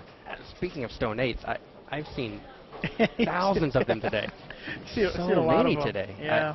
I didn't notice it the first 2 days, but I'm sure it was the same. But at least 1 or 2 on every pair I've watched. On that specific lane where Giselle just left the stone 8, Josie Ernest left one where the ball actually hit the pin and didn't knock it over as it went through the rack. The ball caught a piece of it and it just kind of wobbled and mocked her.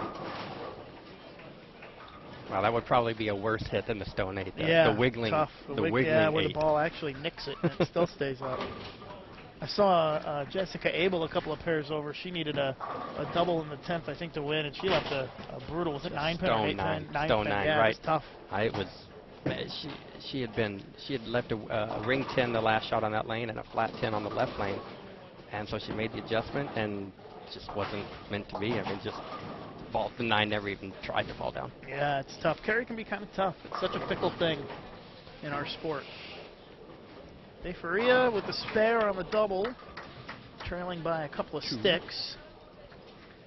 So it's still very early. We haven't seen a whole lot of strikes. Everybody kind of feeling each other out, feeling out the lane pattern. Get settled into what your ball is going to do on this new pair. It sure seems like we're in for a couple of grind-out matches here. So far, you're right. Not looking real promising in terms of high probably scoring. May not be a 7:30 to 7:10 on one of these Probably pairs. not. Let's see, what were the final scores from the last match on these pairs? It was, Azurette won 590 to 574 on 39 and 40. They didn't make them look too easy. And then Mariana beat Josie 636 to 629. So he didn't exactly light them up. Right. But sitting here all week watching qualifying. And you've been on these two pairs? These two pairs the whole time.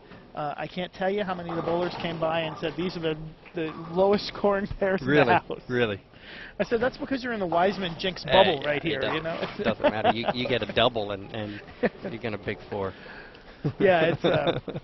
But these they say that it's a little bit tougher in this zone of the center, and I don't know why that is. It could be topography, it could be anything. But sure. Well, I talked to a local, I guess you would call him, who said that the last 12 at this place. Nice conversion for De Faria. The last 12 at this place are like a totally different center, like a different install, a different. Yeah, and so maybe added on or something after the fact. Yeah, that always gets interesting when you get a big center like this. Yeah, especially when it's pieced together. If that's correct. Right. We've only had one strike between Poss and Germano. And Germano's got 2 of them. Sarah's got both of them. Yeah. And she's down in the match. Yeah. Thanks to that open in the first. A lot of matches going on right now. You can follow the live scoring if you'd like to see the scores for the other matches. I'm going to guess, without even looking at the live scoring, that 51 and 52 is going to be the most popular pair, and I'm correct.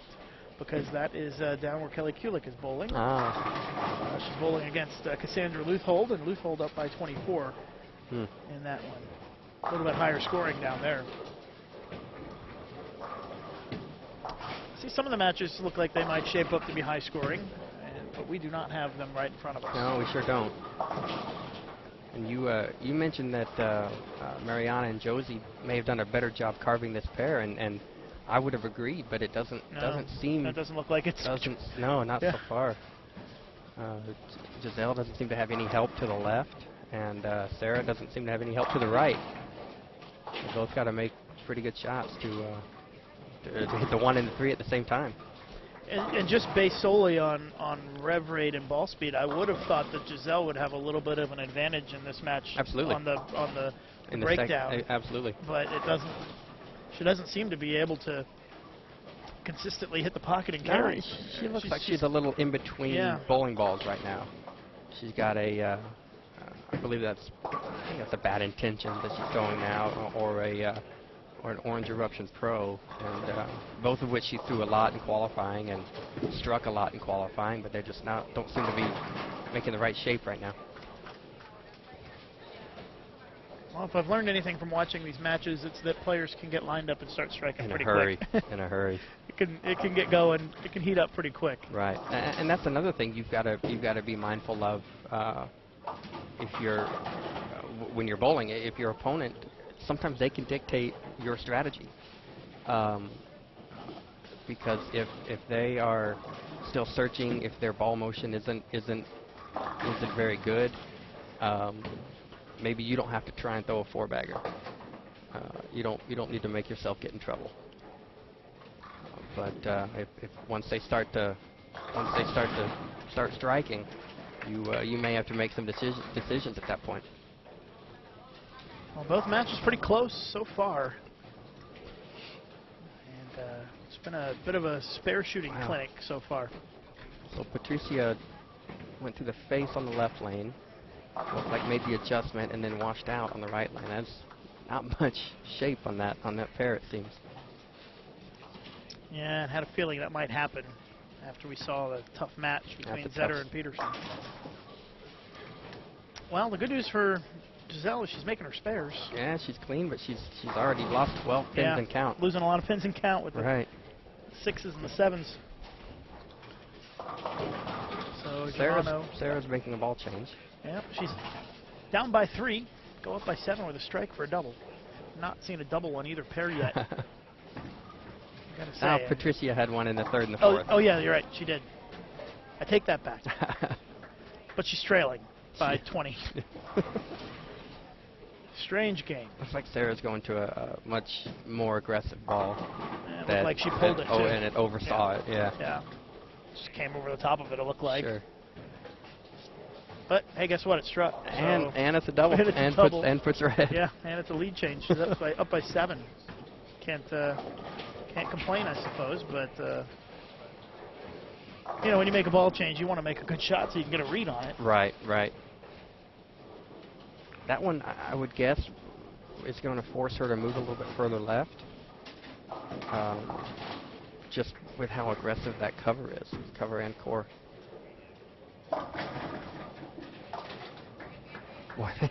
They don't look very fun right now. Man, I've seen this ball reaction before, and it's it's not pretty. Not fun, no.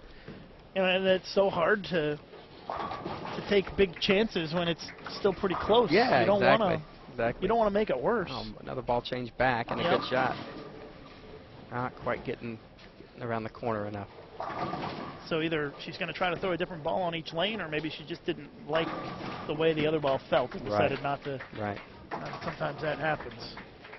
I can see Rocio Restrepo is having no problems over there. Going to shoot 280 with a strike against Anne-Marie Dugan. She's going to bowl about 180. Yeah, Rocio might be a little sour still after that loss to Maria Rodriguez. Yeah, the thing that I've learned about Colombians, and I may get in trouble here, is that choose your words carefully. Sure, sir. Is they love each other. They are great friends, great teammates. But man, they like to beat each other too. It's like professional wrestling, no holds barred when the Colombians meet up for sure. Nice game for Rocio though, 280. Nice, very nice. She's going to be up by about 100 on Anne-Marie Dugan, it looks like. Of course, you can follow all the scores, live scoring, bowl.com/Queens or pwba.com. Stephanie Johnson had the front 5 or 6 and bowled 240 and is going to be up by about 15, it looks like. To the other German. Yeah, against Buethner. And Kelly Kulick getting more than she can handle from Cassandra Luthholt right now. She is trailing down on 51 and 52, but is that right? Cassie just got 3 first shot in the 10th? I don't know about that. I don't think that's right. I don't think that's right. I think that they had dead wood or something. I'm like, wait a minute. I haven't seen very many 3 counts this week. No, it's hard to get 3 with the track being so strong. Yeah, so you can ignore that on the live stream because Kelly's up right now and it's showing there 3 they go. counts. They erased it. There they go. It's gone. We can see that all the way down. That's the last pair of use, 51 and 52. Giselle got 1 on the right lane, and that's a pretty good shot on the left lane. Can't quite get the 10 out. Birgit with a very, very good spare of the 310. Clean 190 is going to be a very good score on these two pairs. Sure seems like it, doesn't it? We are in our first game of our final matches of the night. Got tough pairs. But sometimes bowling fans like to watch bowlers grind it out and Sure. try to figure it out. Exactly, Yeah, that's exactly. part of the figure out the puzzle. I mean, that's the fun part as a bowler. As a bowler, it may not be as attractive on TV or live stream as 260 to 250, but the grind out and the using your head, using your brain to try and figure it out is very fun and very rewarding when you finally do. All right, Patricia staying 20 down. Yep, down by 20 going into the 10th. She'll have a chance to shoot 195, and Birgit can get to 205, so it could be pretty close after this game. And right now Germano up by 6 on Poss. It does seem to be a ball change on just the right lane. Yeah. She got it to go. She threw that one a lot better than she did last time on that With lane. the same result. Yeah, with the same, yeah. Exactly. Still got a strike, but she threw it about 100 times better. Exactly. And that was probably an important shot for her to be able to get a read on that ball on that lane. On that lane, exactly. And see if it's going to be what she wants to stick with. And now we'll see what she throws on the left lane if she sticks. I can't tell the balls apart, but I believe. I'm not sure what that is, actually. my bowling ball knowledge is very limited. She's on Brunswick staff. I think that is probably a. Oh, this is where we need to chat, Lucas. Somebody will tell us. There's so many bowling balls, it's so hard to keep up, especially if you're not on a ball staff Exactly. like me. There's no way I can keep up with all the bowling balls that are out there. So she's up here now looking for what has been a rare double. Throwing a black ball. We'll call it that one. Very smooth off her hand, but it goes high. It leaves the 3, 4, 6, 7. I didn't even hear the ball go off her hand. It was so soft. And she leaves the big split here in the 10th. You also have very large headphones on. Yes, we have microphones that catch just about everything. All right. There, All right, so. Wouldn't believe some of the things these microphones catch over the course of a week. If you've been watching all week, you've probably heard them. You on heard Extra Frame. most of them, huh? Yeah. De Faria with a double. Second double of the Gonna get her game. right back into it, yeah. Yeah. Strike here and put her in the 190s. That one did not look very good off her hand. Still got a chance. Yeah, it might have a chance though. Yeah, you see that pin rolling around the deck. Mhm. They're going to have to fix the score and give her 9 instead of 8. See if Run at it. Toronto Not quite. gives up a couple of pins there and counts. I don't know how significant that is early on. I 2. guess. No, that's a tough. I mean, I think you have to go for it at that Yeah. point. You make it so often. Yeah, it's I definitely believe. makeable, especially for Right. the elite level bowlers. Sure. Especially this. Yeah. Well, she ends up with 178. Giselle with 1 strike, 8 spares has a chance to double to go up by about 20.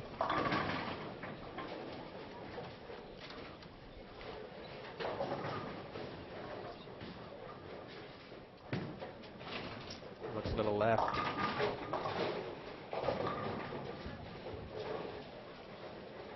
Haven't quite figured this pair out yet. Yeah, she can still have the lead with a spare. Get to 185, be up by 7. Birgit Poplar's going to have the lead against De Faria. Just a matter of whether it's going to be 11 pins or 21, basically. Sandra Luthold leading Kelly Kulik by 31 after game 1, 236-205. Well, that's probably a win for Kelly because about midway through it was looking like it could be about 50 or 60. And I don't know why, but I just had a gut feeling that Kelly was going to have her hands full in that match. Cassandra's tough. She's tough. Tough on the is a lanes. great adjective. Burgett crossing over. Yeah, runaway Brooklyn there for the double. No, I mean, those are huge. That's 10 more pins Yeah, right there. I was 10, gonna 10 say. more you don't have to get later. Especially when the lanes are as tough as they're looking. Exactly. If you can pick up a couple extra pins there with a runaway Brooklyn, you're going to take it. And if your This opponent's is, paying attention, it's like a punch to the gut. Exactly. Giselle went further right on that shot with a red legend. Wasn't happy with how it came off her hand. She has a lead by 6, 184-178, which is virtually nothing. And Burgett strikes out for 205, up by 21. Watching the live coverage of the USBC Queens match play bracket here on Bowl TV on Extra Frame. Lucas Wiseman, Nathan Bohr with you. Got a couple of more games to go tonight. And back again tomorrow morning at 9 a.m. Central Time with a full day. About 12 hours of bowling tomorrow here at the Ashwaubenon Bowling Alley. Lucas, that is that's yeoman's work you're doing, man, my friend. 12 hours. Yeah, it's a long day tomorrow. There's one break for about an hour for re-oil, and that's about it. That looks like a better Good shot for Sarah. Yeah. Gets the 10 out. Maybe we'll see things start to heat up a little bit now. I don't know. Maybe. Hopefully they start getting a little more comfortable with their ball reaction, and we can see some strikes. Right.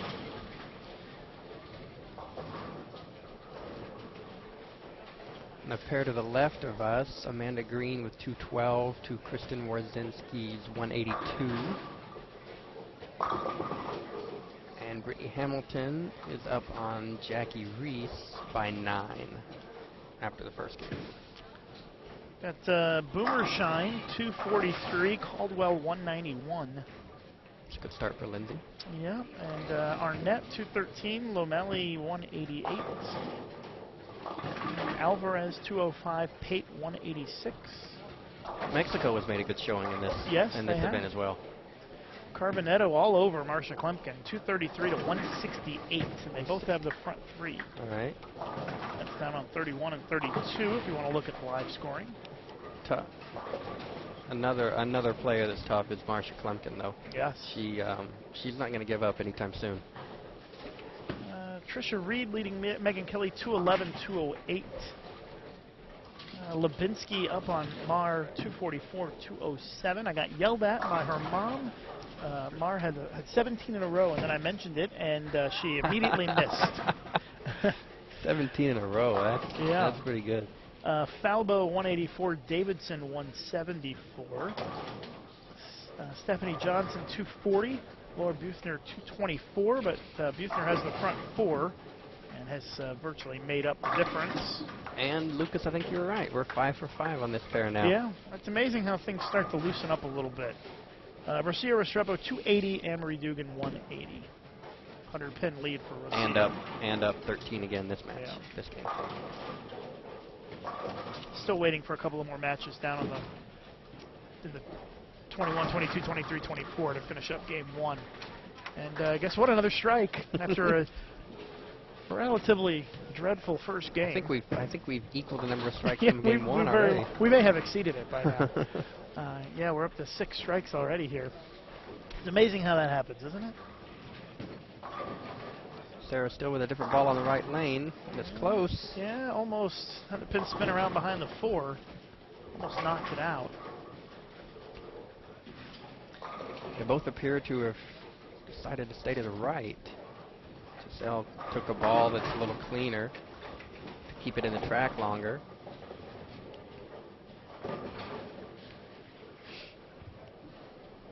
Play closer to where Sarah had been playing.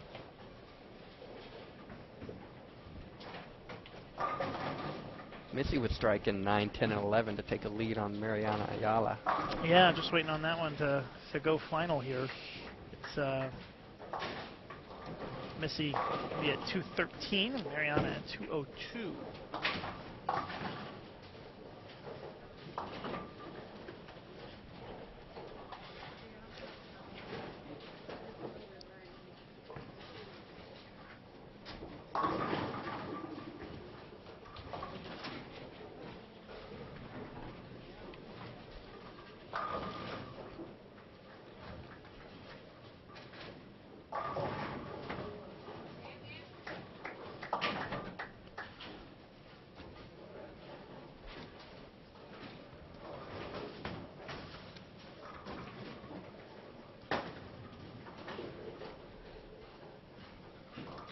So it was 211, 202. Missy Parkin with the lead on Ayala, and then Zetter leads Padilla 191, 166. It's a pretty wide range of where matches are a little bit higher scoring and a little bit lower scoring, and you tend to see that on the second shift. In this round, right? Yeah, Exactly. in this round. That's not uncommon. Because as we've said many times, it all depends on who you follow.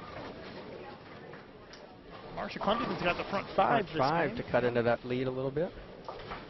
You also get the actual pace of bowling is very different.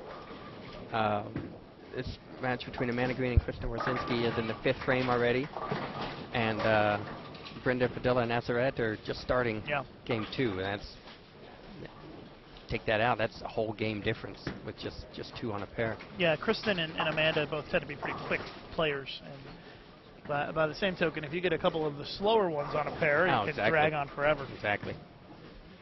Cassandra Lutholt tends to be one of the slower ones. She was one of the last matches done last round. Right, I think, and I believe she was this morning as well. Rosillo's not going to stop striking, it doesn't look like. Rosillo used to be slow, but she's gotten a little quicker. Especially when she strikes as much as she is right now. I mean, she shot 280 and she's gone spare 4-bagger this game, so the match goes a lot quicker. Yeah, it takes a lot less time when you only throw one shot.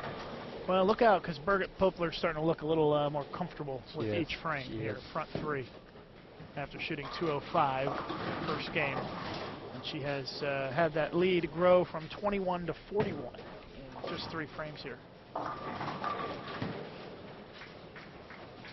Foss cleans up the mess.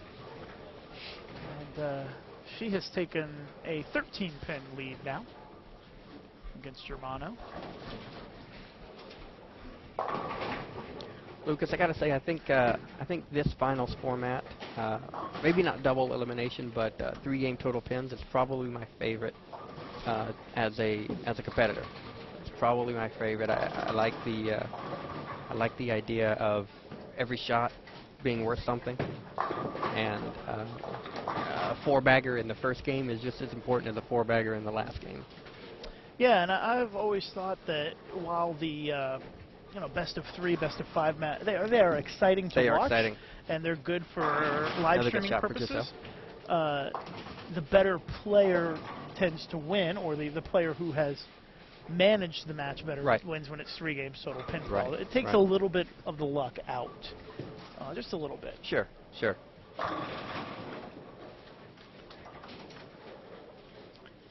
Amanda Green getting lined up as a 5-bagger. Up by probably 50 now, midway through game 2.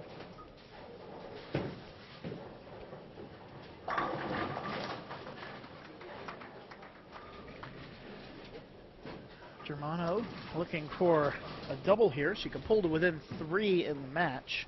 It's pretty close. That ball's very aggressive in the track. Yeah, it is. Leaves the baby split. This bowling center is not unique, but it seems to be very tough to play in the track here. You have to be either a little left of it or a little right of it. So much so when we bowled the Masters here, you could start to the right. You could start 5-6. But once that went away, you couldn't edge left. You couldn't go to 7-8, 8-9. You had to get all the way on the other side of it. And looks like what they're running into a little bit here, where if you're playing in that track area or a little right of it and you get it a little left, there's just no hold. There's no help. You have to move. You have to move to a part of the lane where the actual lane surface gives you help, as well as the pattern.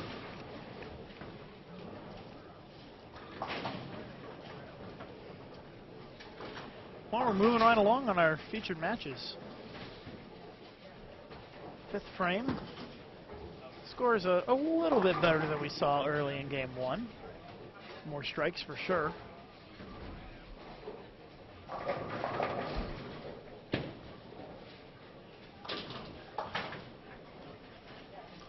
Marsha Klumpkin's got the front 7. She's getting ready to bowl. 8th frame. We'll let you know how she does.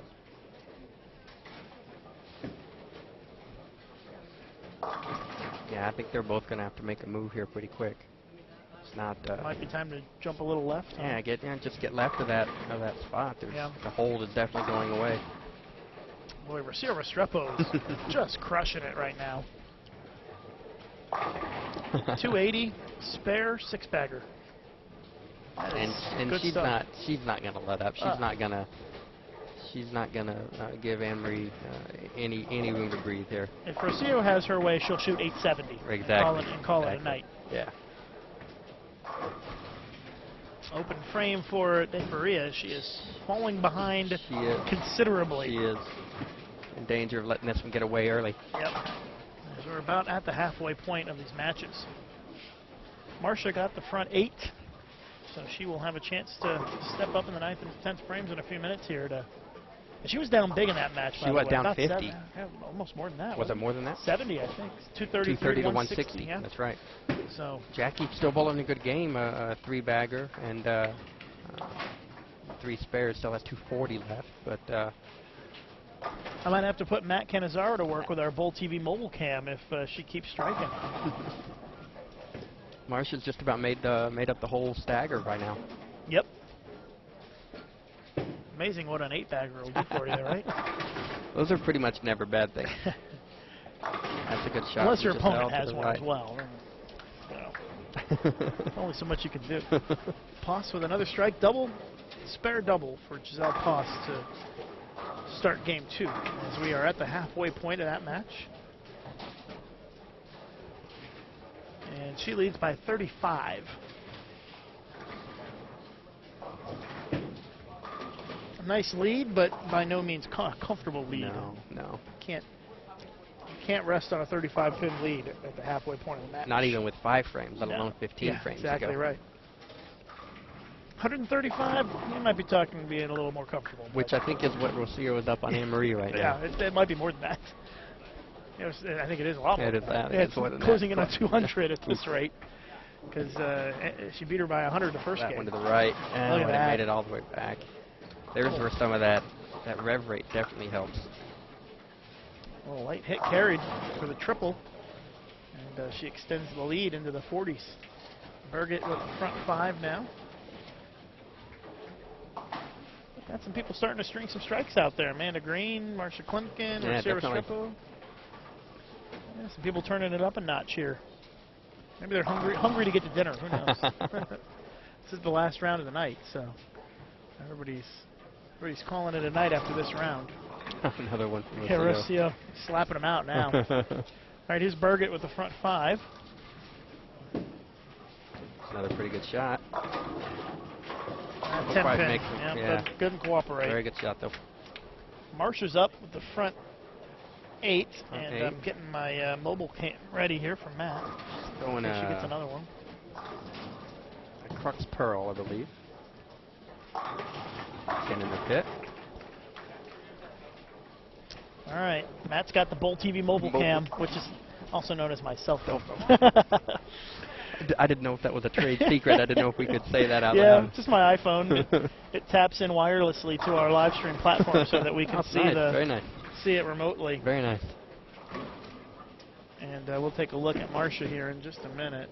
On that match too, Jackie did miss a spare in the 8th, so Marcia has come all the way back and taken the lead now. It's a little bit out of our range. I'm not sure if it's going to work or not.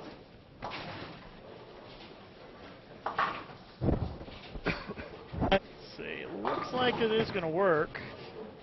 It's going to be a little bit pixelated at times, depending on how still Matt holds the camera. But Nathan, make sure you look at this because there is a little bit of a delay. Oh, you got it. You got it. So Marcia is up with the front 9 heading into the 10th frame. She's playing pretty far in. Another strike, 10 in a row. Yeah. And you'll notice a little pixelation. That's normal with the mobile cam. It's testing the limits of our of our reach. As you can see the scoreboard there, Matt giving us a look at the front 10. Jackie missed that. Good cameraman. That's right. Jackie missed that single pin in the 8th, and that has cost her a little bit. She had a huge lead, and Marcia's made it all back up. As waiting on Marsha Klumpkin to throw her second shot in the 10th here.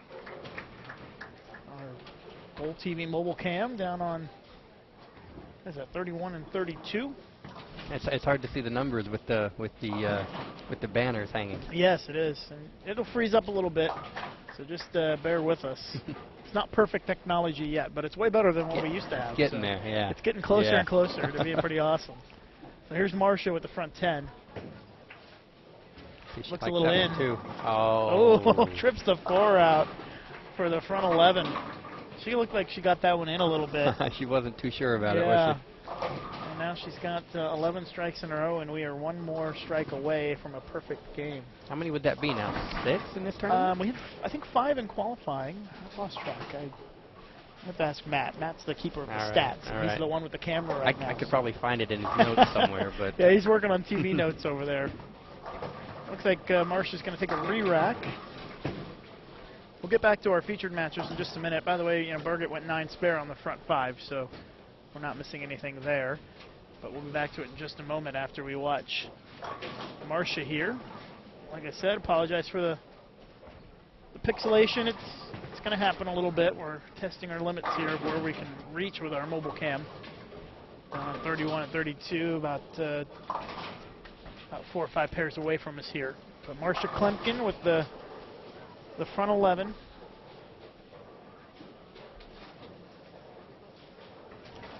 After 160 the first game, that's exactly. a heck of a ball change, or just got the nerves calmed down. Here we go.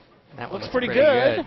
And Marsha Klumpkin with a 300 game here in our Queens bracket. Very well timed one, yeah, too. and it froze at the right time. So we got to see the shot, so that's pretty good. So thanks to Matt for going down there and recording that for us, bring it into our live stream. Back here, Giselle Foss sure seemed to have found something on 37 and 38. She's opened up quite a lead now on Sarah Germano.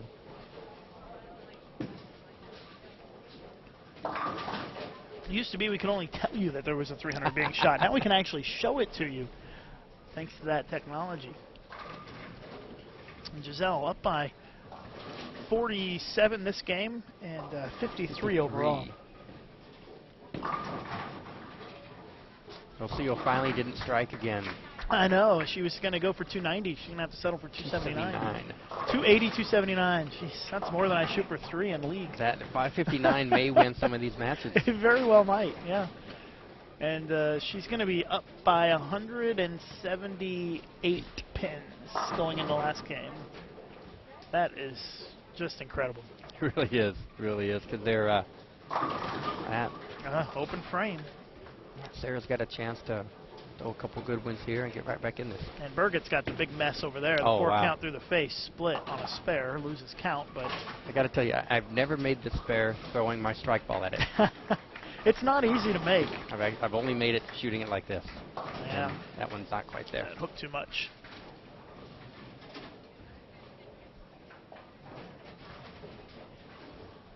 I don't know what happened to Matt with our Bowl TV mobile cam. Jackie got both strikes in the 10th, so she's going to be down about 8 pins, it looks like.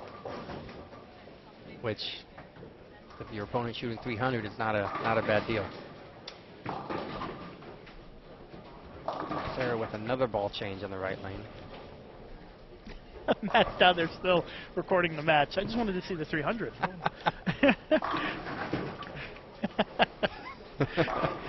He's giving me the stink eye now.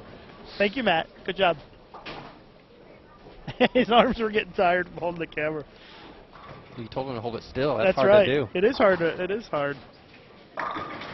But Matt did a great job, so we were able to see the 300. Good job, Matt. Birgit comes back with a strike in the 8 to after the 44 and the 7 to try and keep momentum. Yeah.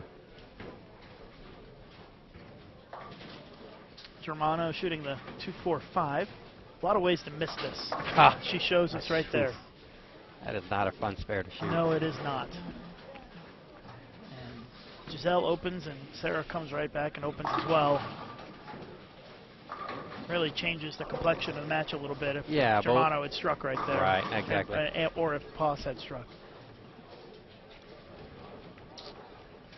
De Faria stepping up in the 8th.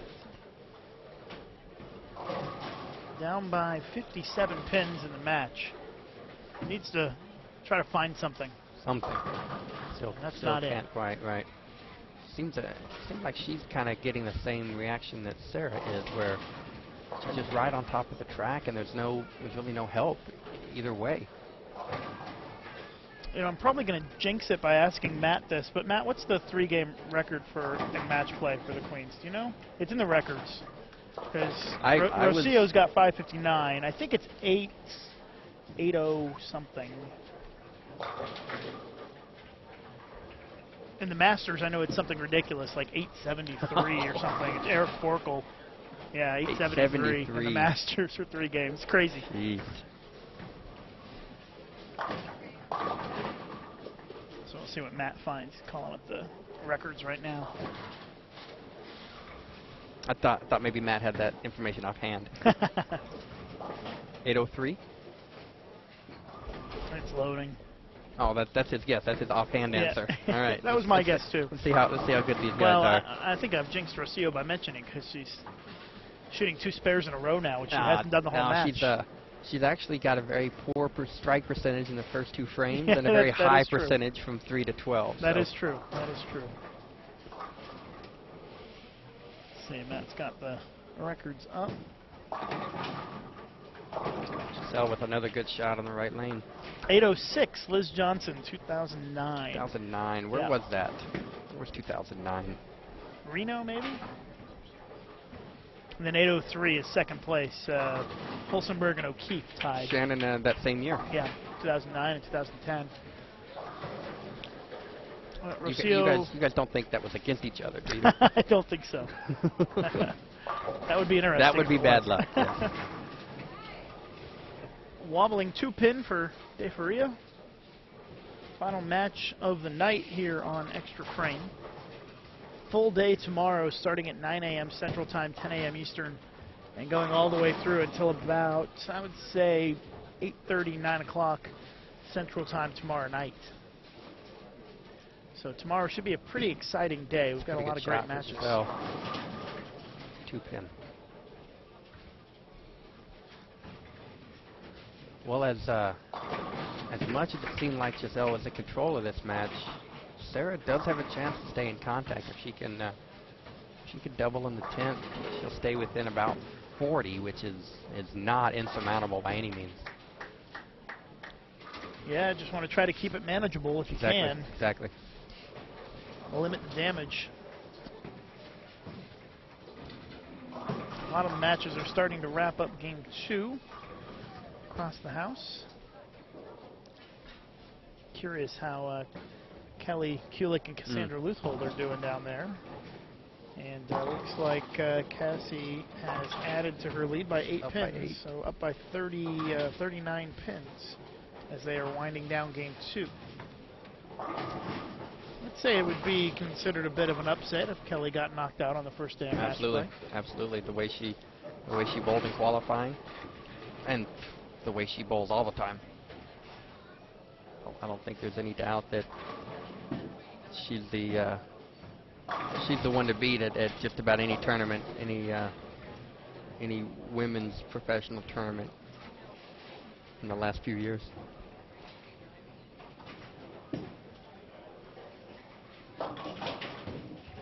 Not much of a count for Giselle either. She's maybe looking at an adjustment to start of game 3. Some big shots here for Sarah Germano. Like I said, if she can catch a couple of good shots, catch a couple of strikes, that gives some momentum starting the next game, especially with the way Giselle finished that game. Burgett's bowled a really good game Very here. good game. Had a front 5. Wide.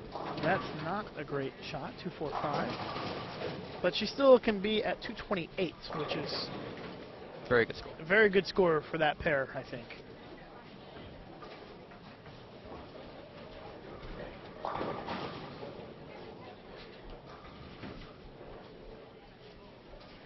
So Rocio needs 247 to tie the record, I think. 47 to tie? Yeah, 248. Was it 806, right? 247 to tie. And she's got a couple of spares to start and a strike in the 3rd, so we'll keep an eye on it. it's not really significant. I'm guaranteed she's not really thinking about it.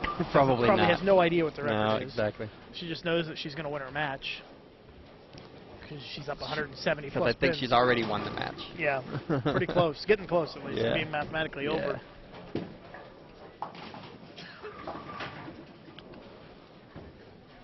Birgit makes her spare, puts her in the 220s. And she's going to have a nice lead. That would be fairly good symmetry to have the high 5-game series ever at this event, as well as the high 3-game series in match play. And we almost had the high 10-game, I believe. Or was it 15-game? 15-game. Verity Crawley finished second. Oh, wow, yeah. Just missed the record. Yeah, probably a little higher scoring this tournament than past Queens, but like we were saying, at least fair. At the top. I think the cut number was pretty close to what it normally is. Okay. It was about a 204 point something average to make the cut, which is, you know. And Masters Queens, if you can average 205 to 210, you're going to get extended play. Yep. And I think that's kind of the goal usually, to make it that way, because even if you're an everyday league bowler, you can aspire to shoot a 205 average even on a sports shot to make the cut, which is, pretty reasonable, I think. Sarah did not get the first one in the 10th, so she is going to be down 50. A couple of 170 games for her. That's not, unfortunately, going to win too many matches. Now 52. Yep, 401 for Poss and 349 for Germano.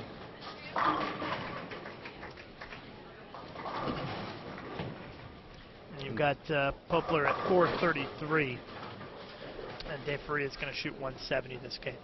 She's in some trouble because her ball reaction doesn't seem to be getting any better.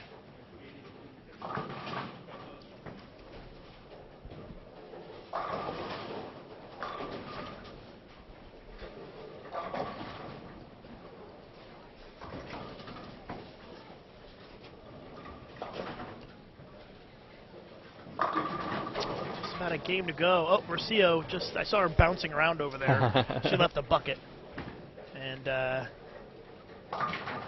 doors is starting to close quickly on the record over there. It's not closed yet, but not closed yet, no, it's getting there. A spare in the rest of them is what it looks like.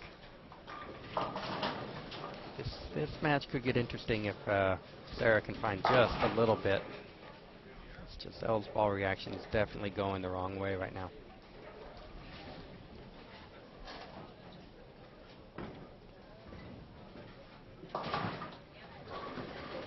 Match to our left, it looks like Amanda Green has got it wrapped up through 26 frames. She's up by about 100. Going to beat Kristen Warzinski. That one's getting pretty set in stone. Let's see if we can find some of the other matches. Looks like Kelly picked up 3 pins that game on Luthold as they're finishing up. So Cassie's going to have the lead going into the last game. Sorry, Cassandra. Cassandra, is that her preference is now Cassandra. All right, yeah. I'll remember that. Trisha Reed, 434. Megan Kelly, 377. Oh, off the wall. Nice conversion. Very good spare. Levinsky leads Mar, 421 to 395. That's going to be close. Yep, Davidson and Falbo, pretty close going into the last game. Within about 10 or so. Yep. They're still finishing up. Got Johnson at 451, Buechner at 447. That's pretty close. What pair was that? That's on 43 and 44. Okay, so close. We can see that one. Hamilton 441, Reese at 394. Got Klemkin at 468, Carbonetto at 457. But Carbonetto is up by a pin, I guess, if you count the 4.5 frames they have bowled already. Alvarez 412, Pate 330. Lomelli 422. Pretty good shot from Sarah. Lomelli 422, Arnett 388. Boomershine 468, Caldwell 427. That one's gotten a lot closer than it was after the first game. And Brianna has the front 4 this game. So that one's getting closer to even, down on 25 and 26. Zetter and Padilla still finishing up the second game. as are Parkin and Ayala. And Berget with a nice start to this game, another strike.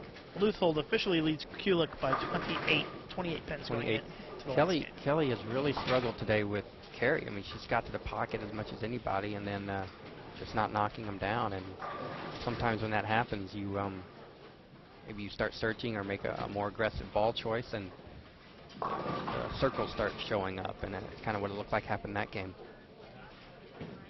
Well, this is our final game of the night right here.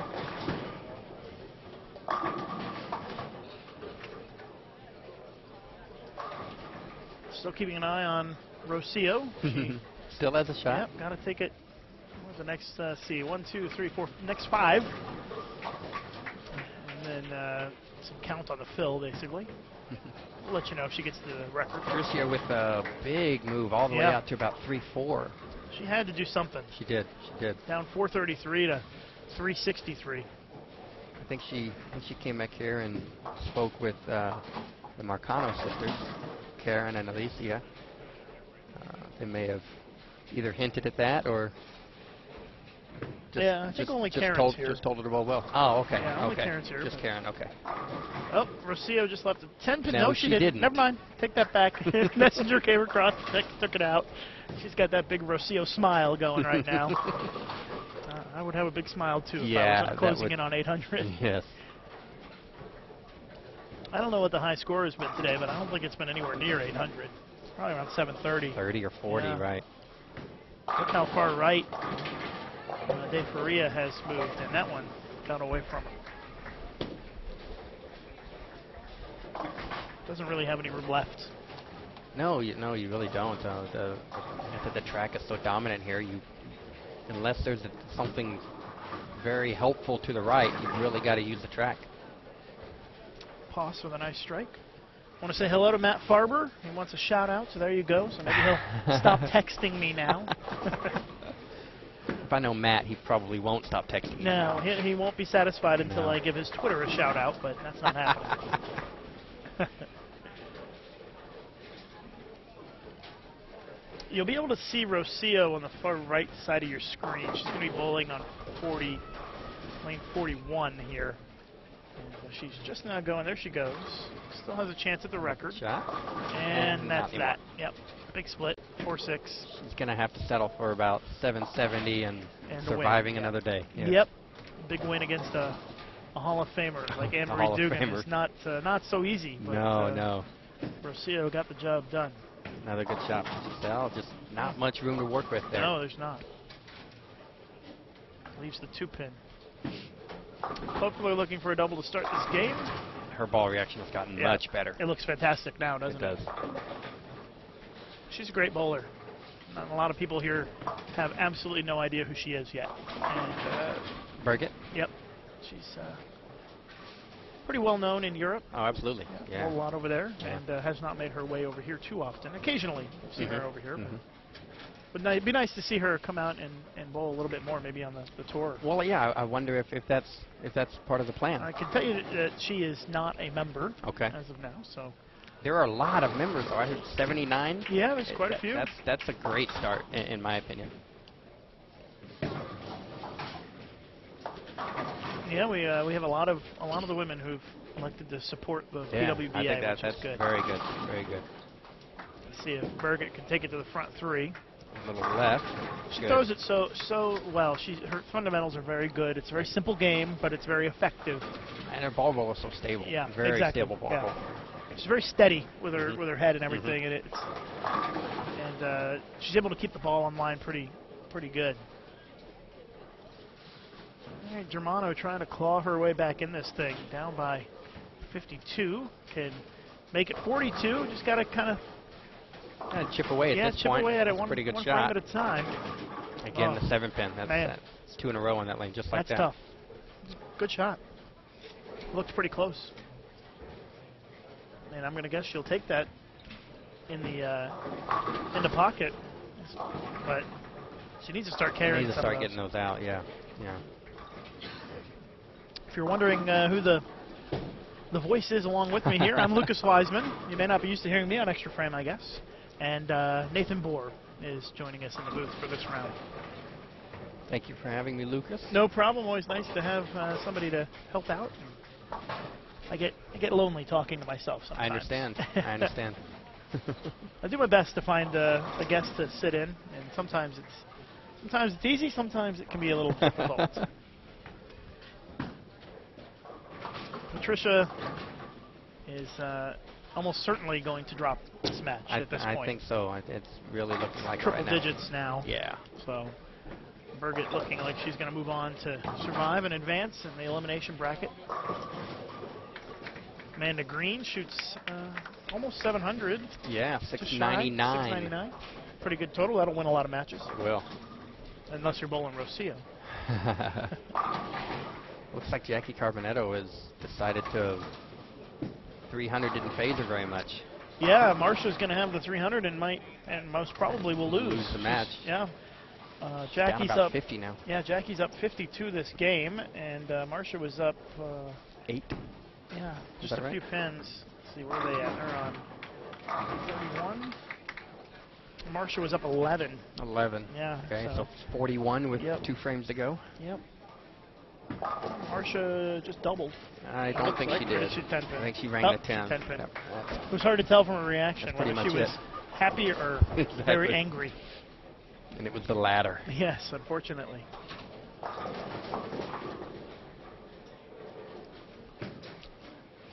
Well, at this point, Poss just trying to hang in there and kind of match whatever Germana does, I guess. Exactly, yeah. Got a nice little cushion of 50 pins with 6 frames to go or so.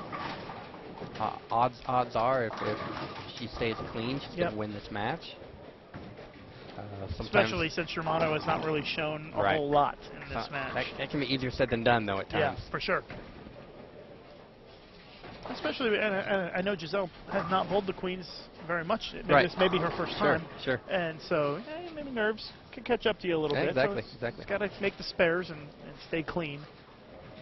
I'm a big fan of the power that she creates, though. Yes. It is. It's very impressive. Look at that it is. pin action for Birgit. Speaking of power. I always like to say she's got some of those tools that are very hard to teach. Oh, you can't teach that. You can't teach the speed and the revs. No. The revs and the speed, unless you get somebody very early and can mold their game, it's hard to teach that. Right, and she doesn't look like she's trying very hard. She's got very good rhythm, very good very good delay, very good lag to increase the leverage at the bottom. Yeah, Rocio's going to end up with about 778. Yeah, she's a strike. Yeah, she's 219 this Birgit last with game. another good shot and a flat 10. A little lazy 10 there. And she's still in great shape to win the match, though, against Patricia De Faria. As we are winding down here, our day at the Queens. But a full day tomorrow, so if you're a bowling fan, tomorrow is going to be one of the best days of the year. It is. Almost like Thursday and Friday of the first weekend of the NCAA tournament. Yeah, it's just it's going to be good match after good match, hopefully, on Bowl TV on Extra Frame and Rocio. Very nice. Very big score. Nice score, 778. She put up a huge number. Rocio kind of wishes she wasn't done for the day right now. I know, right? She'd like to bowl another match, especially on that pair. 778, biggest score by far for the day. As our matches start to wind down around us. Amanda Green, 699 to 542 over Kristen Warzinski. Reminder that everybody in this round who loses is eliminated from the tournament. This is an elimination round. That's another good shot on the right lane. Finally got all 10 to go for Sarah. Well, she's got a chance now. She's made up 11, and so she's only down 41. And she's got a chance to cut it to 31 with another strike right here. So you got half a game to go. 41's not insurmountable. I always, when I'm in a situation like this, I always look and if I can strike out and beat my opponent who stays clean, then I still feel like I've got a good chance. If I need help, if I need opens, it's a little harder to stay motivated. But at this point, Sarah can get a whole bunch of strikes and make Giselle go with 2 or 3 bagger to win. So She struck the last couple of times on this left and lane. that's another good shot on the left lane. Yep. Oh, wow. 7-10 split in the pocket. That's brutal. That is a real punch in the gut right there. That is tough. Those are hard to swallow. No, I mean, she's done nothing but throw good shots this Yep. game. She's made a good ball choice, a good decision on where to play the lanes, and she's really got nothing for it. She's got 3 strikes in 6 frames, and a pocket 7-10. That's just a tough break. Yeah, that is tough. And that was a real momentum shift right there. She could have really made this more of a match. Absolutely, And that's, absolutely. really disappointing development there for Mhm. Germano. She's going to be awfully disappointed in that. But that's bowling. I mean, what are you going to do? Yeah, I it mean, sure is. nature of our sport. You don't always get rewarded for good shots. You just try and make as many as you can and hope the odds end up in your favor by the end of the day or the end of the match. Well, Kelly Kulik's there she mounting a goes. big comeback, She as is. you might expect. I think she's made it up already. Yeah, she's got the front 4, and Cassandra, I'm going to do that every time, has a couple of opens, and I think Kelly's got That's the left lead. Giselle. Down on 51 and 52 if you're watching the live scoring.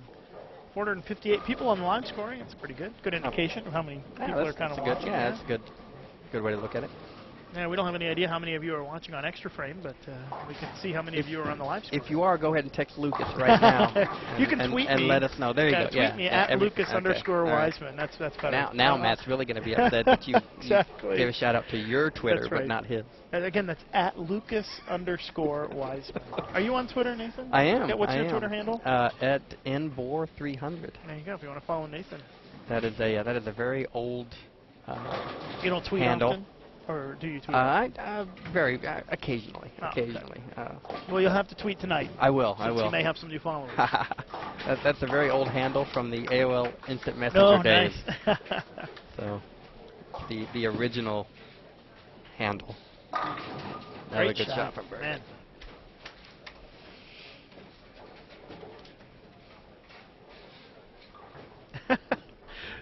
Rosia looks like she's ready to rip somebody's head off. She's so pumped.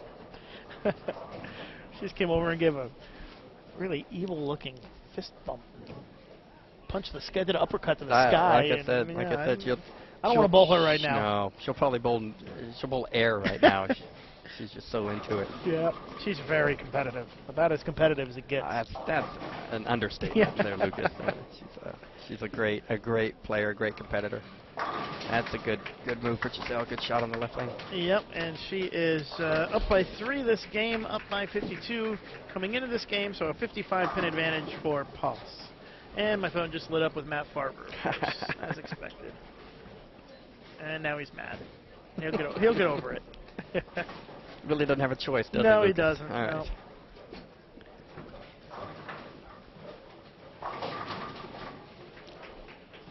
The match with Stephanie Johnson and Buchner. What is her first name?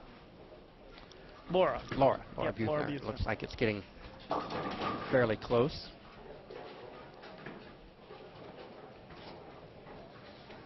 Let's take a look here. We've got a few that have finished up. Carbonetto 681, Klumpkin 638, Hamilton 678, Reese 578. Alvarez is going to defeat Pate.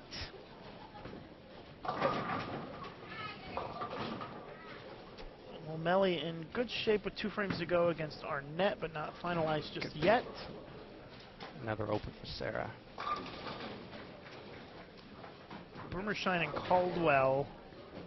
Oh, that's very close. Yeah. It's gotten a little bit closer.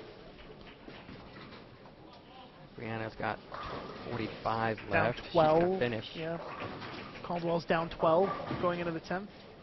But she's working on a double. A double on, So, and she'll finish first. Can she shut out Lindsay?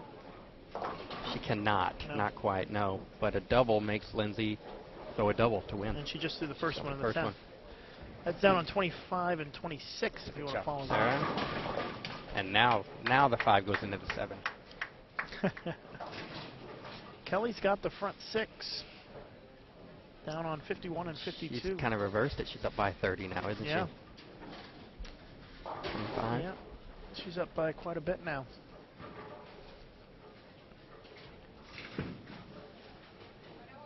We're just kind of going through the motions here to close out our 2 featured matches.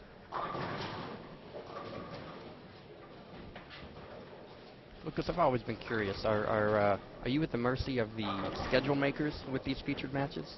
Yes, it's whatever happens to be in front of us. That's what we get. Okay. Tends to be the fairest way to do it. Very democratic way to do it. Yes. Yes. It's a very fair way to do it.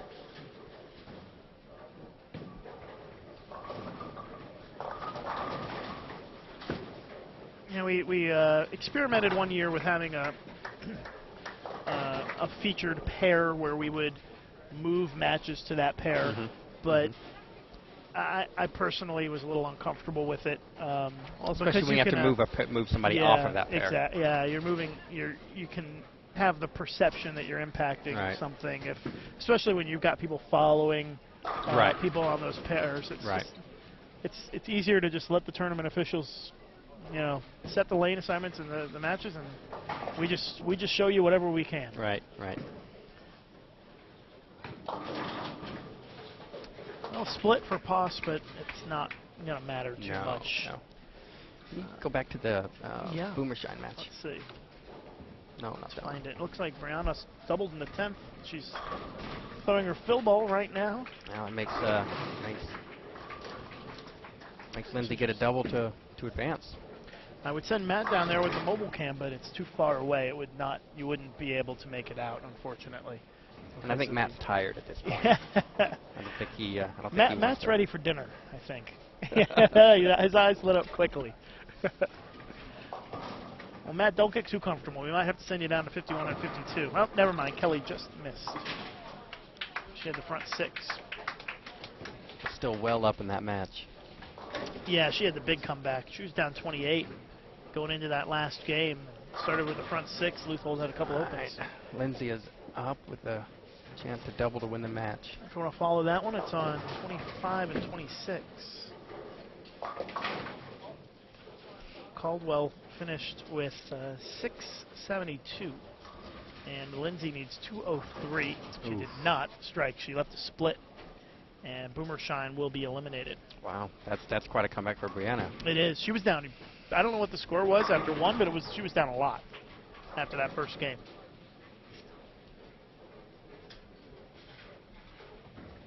So we are just kind of going through the motions here, and let's recap what we can. Parkin check out 43 and 44. Okay, Parkin and Ayala still have 4 frames to go, and they're pretty close. Looks like Buethner is going to win against Johnson. She just needs a mark, it looks like. Looks like Stephanie could have doubled to force a strike. I think Laura Buethner just needs a mark now. And that's on 43 and 44 on the live scoring.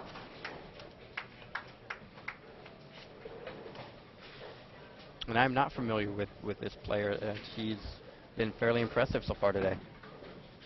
Laura Buethner, yes. Yeah, she's on the I think she's bowled for the German national team just recently. She's just coming up from the youth ranks, I believe. Okay. Lefty from Germany. Looks like she either struck or left the 7th in. We'll see. She did not get the 7 out, so. Yeah. So I'll let you know what she does as we watch our matches finish up here. Fermano, of course, striking a lot now. It's the way it always works. Sure seems to. Actually, I think that's enough. 198 to 193 if she misses it. Would be a winner by 1. Yeah, by 1 pin. Yep, so she got just enough. She was down by 4 going into that game.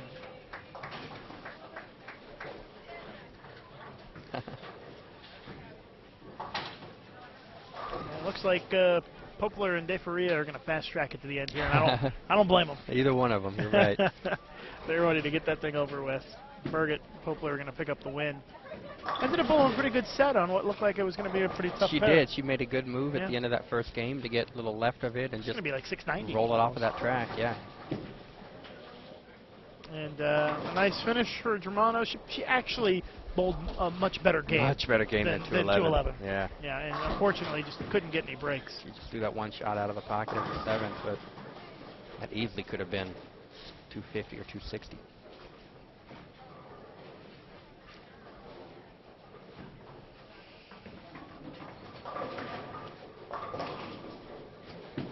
Kelly is up 40, is that? Yeah, a little more than 40 pins with 2 frames to go. Kelly Kulik is leading.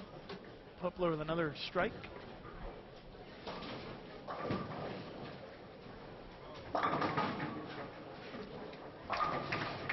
Trisha Reed defeats Megan Kelly.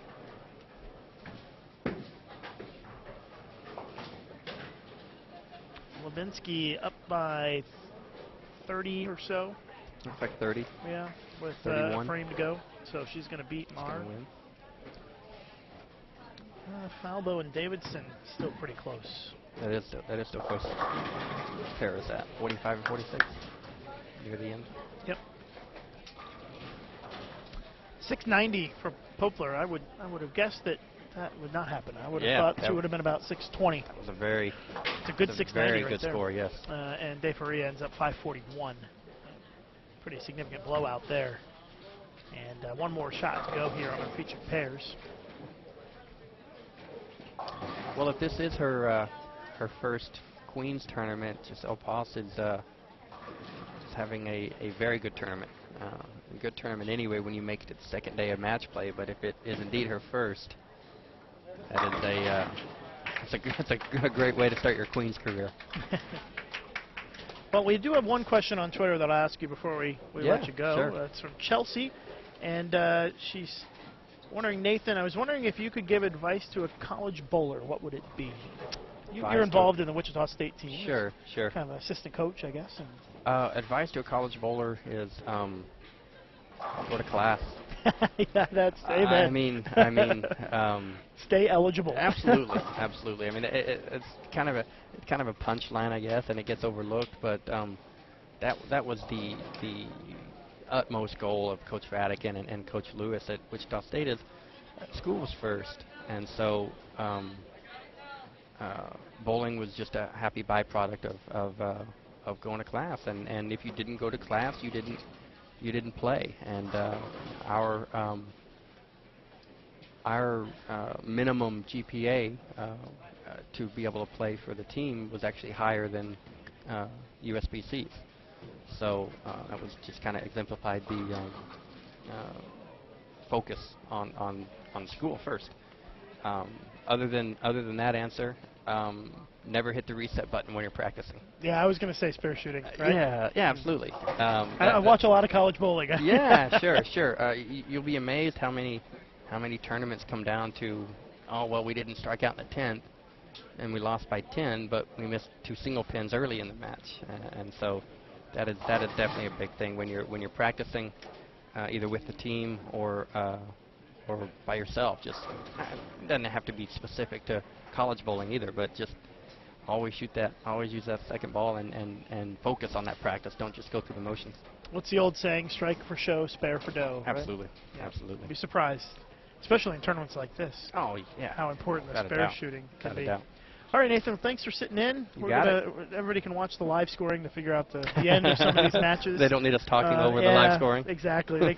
They can find the live scoring and check that out. It's at bowl.com/Queens. We'll get the brackets updated as quickly as possible after this round ends. But we'll be back tomorrow at 9 a.m. Central Time, continuing live coverage of the USBC Queens here on Bowl TV on Extra Frame. Thank you, Nathan Moore. Thanks, Lucas. All right. We'll see everybody tomorrow morning.